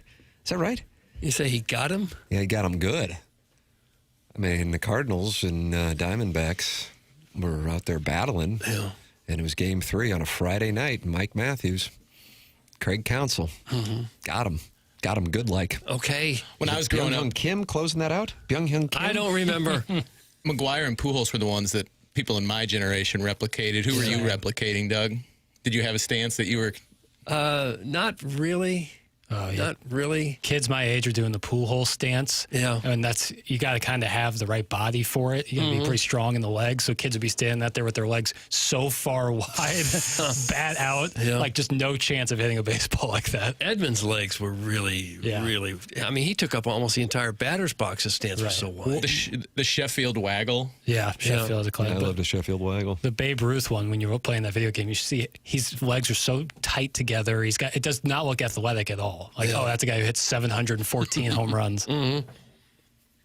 Doug, what about Joe Morgan's chicken wing? Yeah, that was good too. I like that a lot. Didn't the Wizard do that too? Nobody did. Ozzy did like a maybe, thing? yeah, maybe a little bit, but nobody like Morgan flapping his back elbow as hard as he did. Who was the Red Sox guy that didn't have his hands together? Kevin Youkilis. Yeah, he would squat.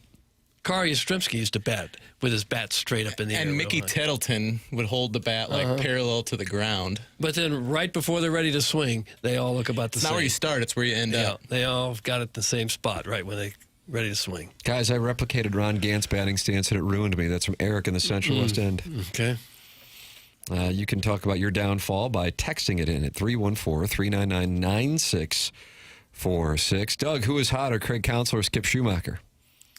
I don't know. I don't rate them. Oh, similar players, maybe similar careers. I'll take Skip. Yeah, I'm on Skip. I'll take Skip. Nice. As being a better player or being hotter? Both. Oh gosh. Okay. And Skip seems like a delight. Not to say that Craig Counsell isn't, but from all I've heard, Skip is a delight. Oh yeah. You know what he is? Baseball man. Yeah. He's a baseball man. I remember we had him on TMA, and we got done with the interview. I go, that guy's either going to be a broadcaster or a manager, because that's when he was playing, because he was spitting knowledge. And he was fine. He's like, okay, I know you guys play grab ass, but I got a little knowledge. You know, you want to talk about Kyle Loesch's fist? That's fine. Have Loesch on. I'm here to talk about ball. I'm a ball knower. Yeah, it's funny. A friend of mine, guy I went to college with, Eli Letterman, who now does recruiting news for ESPN.com. He helped Ben Hochman write that book about the 2011 World Series. And he interviewed Skip Schumacher and said that Skip was just driving down the PCH in California and spent an hour and a half talking to him about baseball. Oh, God He's like, bless. I used like 3 minutes of it, but he was like just down to talk about baseball for however long I wanted. So that was awesome. Shout out to Eli, shout out to Skip. Whitey Herzog threatened to fire any coach that tried to change Willie McGee's batting stance. That's from Mo Green's glasses. Yeah, if it's working, why would you change it? Amen. It's like Jim Furyk's swing, Doug. He's got like that hitch. Weird. Real, odd. All right, get involved in the program. Text in, call in. We're going to have the Design Air Heating and Cooling emailer winner announced at 10:55. You can also talk it over with Walrus King and Martin's Wildcat Agenda in the Michelob Ultra YouTube chats. TMA 101 ESPN.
Our shenanigans will never leave you bored. Did you just say that? Good Lord. So grab your bonbons and pour your wine. It's our turn to shine. We're the Real Housewives of TMA. Yes, we're the Real Housewives of TMA. Wonderful theme song for a show that doesn't exist. Ah! Dare you. Yeah, maybe it will someday. If we can sign Sharon and Clayton, I think then everything falls into place. Who'd they sign first? D. Wade, they had him already, and then they got LeBron and Bosch. Yeah, Brown and Bosch. Yeah. It's just going to take a lot of seed money. Maybe an angel investor or two. We'll do a round of funding. There'll be investors lining up. Doug, maybe not a great situation for the Blues here. As friend of the program in studio yesterday, Jeremy Rutherford on the Twitter tweets just sent this out 4 minutes ago. Due to the Blues injury situation, Jim Montgomery says he doesn't know his lineup yet for tonight. Quote, Neighbors and Kyra are going to see how they feel. Sundquist is going to see how he feels. Unfortunately, I don't have any answers for you. I'm not surprised that 63 and 25 want to try and play. I'm not surprised 70 wants to try and play. When you're a hockey player, you don't like watching, whether it's an injury or a coach's scratch. You just want to get back in. 25 in particular has been playing really good hockey, so he wants to continue to build off that. So unfortunately, Jeremy Rutherford usually sends out the lineup. Is up right around this time at the skate. Has not been able to because Jim Montgomery says he doesn't know who he's going to be able to play tonight. Okay, and those are some of his top players that are questionable. And for those of you who did not hear the news earlier, at about 9 o'clock today, Holloway went on the IR. So they are having some real health situations in addition to performance situations, but one can impact the latter. I suppose when you're sitting there in last place in your division, it's easier to say, I don't think I'm ready to go tonight. Right. Do you like how he's using numbers instead of their names? No, I don't really care for that. Because not everyone knows the numbers. 15, 15, 16, 17, 18, 19, 20, 21. Oh, my God. We're not doing this with 25 again. No. That's some Harrison's brother master. What do you mean we're not doing it again? If he's hurt, he's hurt. Whether you want him to be hurt or not, if he's hurt, he's hurt. How are the sports? Are they great? The sports are great, you know. Well, they're not that great, to be perfectly honest. They're not that great. Yeah, I like that. I like that you came home to truth right there on your own. One that's going great and a couple not so much. Well, I mean, ILL's a 12.5-point favorite tonight against UW. Okay. Papers, where are we on that? You tell me. I'd play Capital. 12 in the hay at home. Yeah, I like them. Okay, fair enough. Got that taken care of. Knocked that out. Okay. And then got the Blues. You can take the Panthers if you're interested, Doug. Minus 164 in the ML. They just coming off a loss to Utah. They just lost to Utah. You know what the Florida Panthers did? They just lost to the Mammoth 2 nights ago. You started following the league closely, have you? No. I just know. I just saw that they lost to Utah. Okay. I'm Slumdog Millionaire. Just kind of found it. Don't know how. Please don't electrocute me. Oh. I want him traded, not sniffing his jock saying how good he's been. That's from Harrison's brother master. Okay. You're pissing me off right now. Sounds like we are. Sorry. Blues math hard. But can we all agree we need to get rid of the Common Core? That's from Marsh's collage program. His collage program? The playoffs started today. The Blues would play the Blackhawks, who knocked them out in the first round last season. I think we've had the trading problem explained to us, and it is salary cap related. If you want to get rid of the players on the Blues that are making a lot of money, the contenders have almost all spent to the top or near the top of the cap and don't have any room left for high-priced talent. Any thoughts on Koepka's return to the PGA today? That's from the 617. Biggest story ever. Koepka's going to play golf, a round of golf, first round. Huge story. How pissed, though, do you think Alan Craig is? Alan Craig loves LIV Golf. Does he really? I bet he's not mad at all about Koepka playing. He's just now hearing about it. Yeah.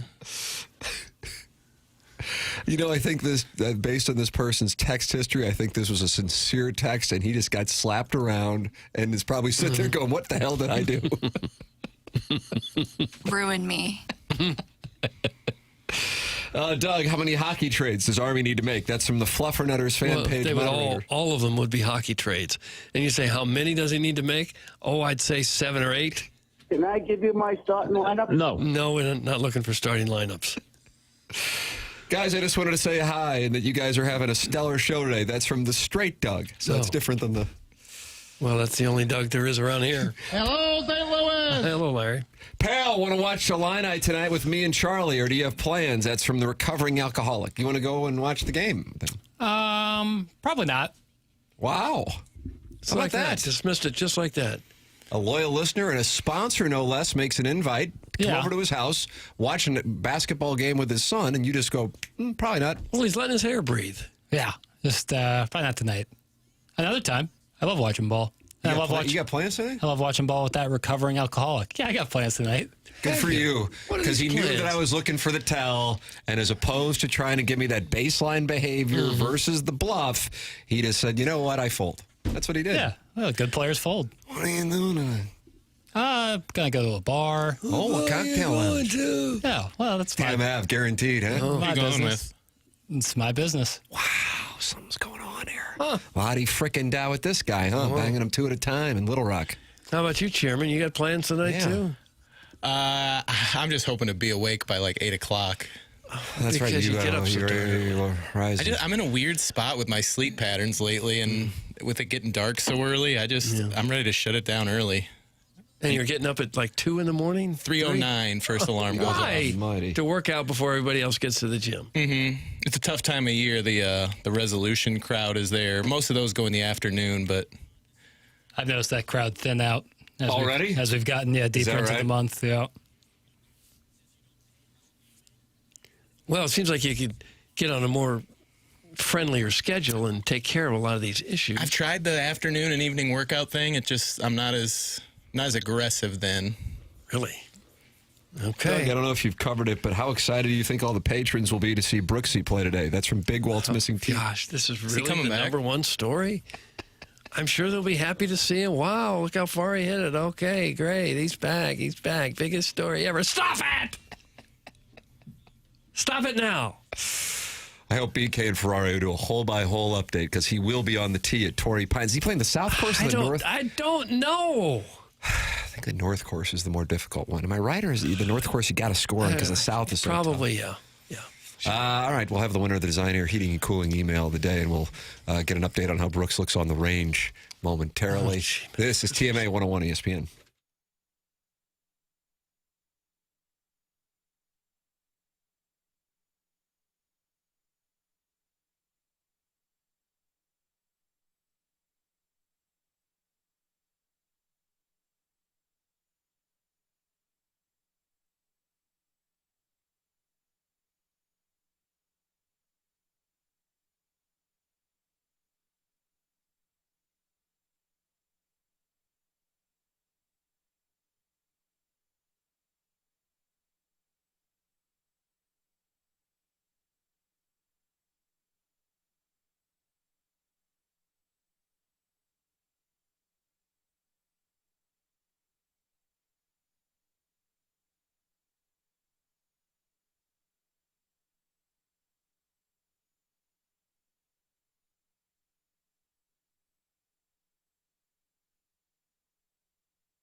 This is Jackson with a Sports Center update brought to you by Saliga Heating and Cooling. Blues back in action tonight, taking on the Florida Panthers. You can catch that right here on your home of the Blues, 101 ESPN. Pre-game at 6, puck drop at 7. That was another Sports Center update brought to you by Saliga Heating and Cooling, a Daikin heating and air conditioning dealer.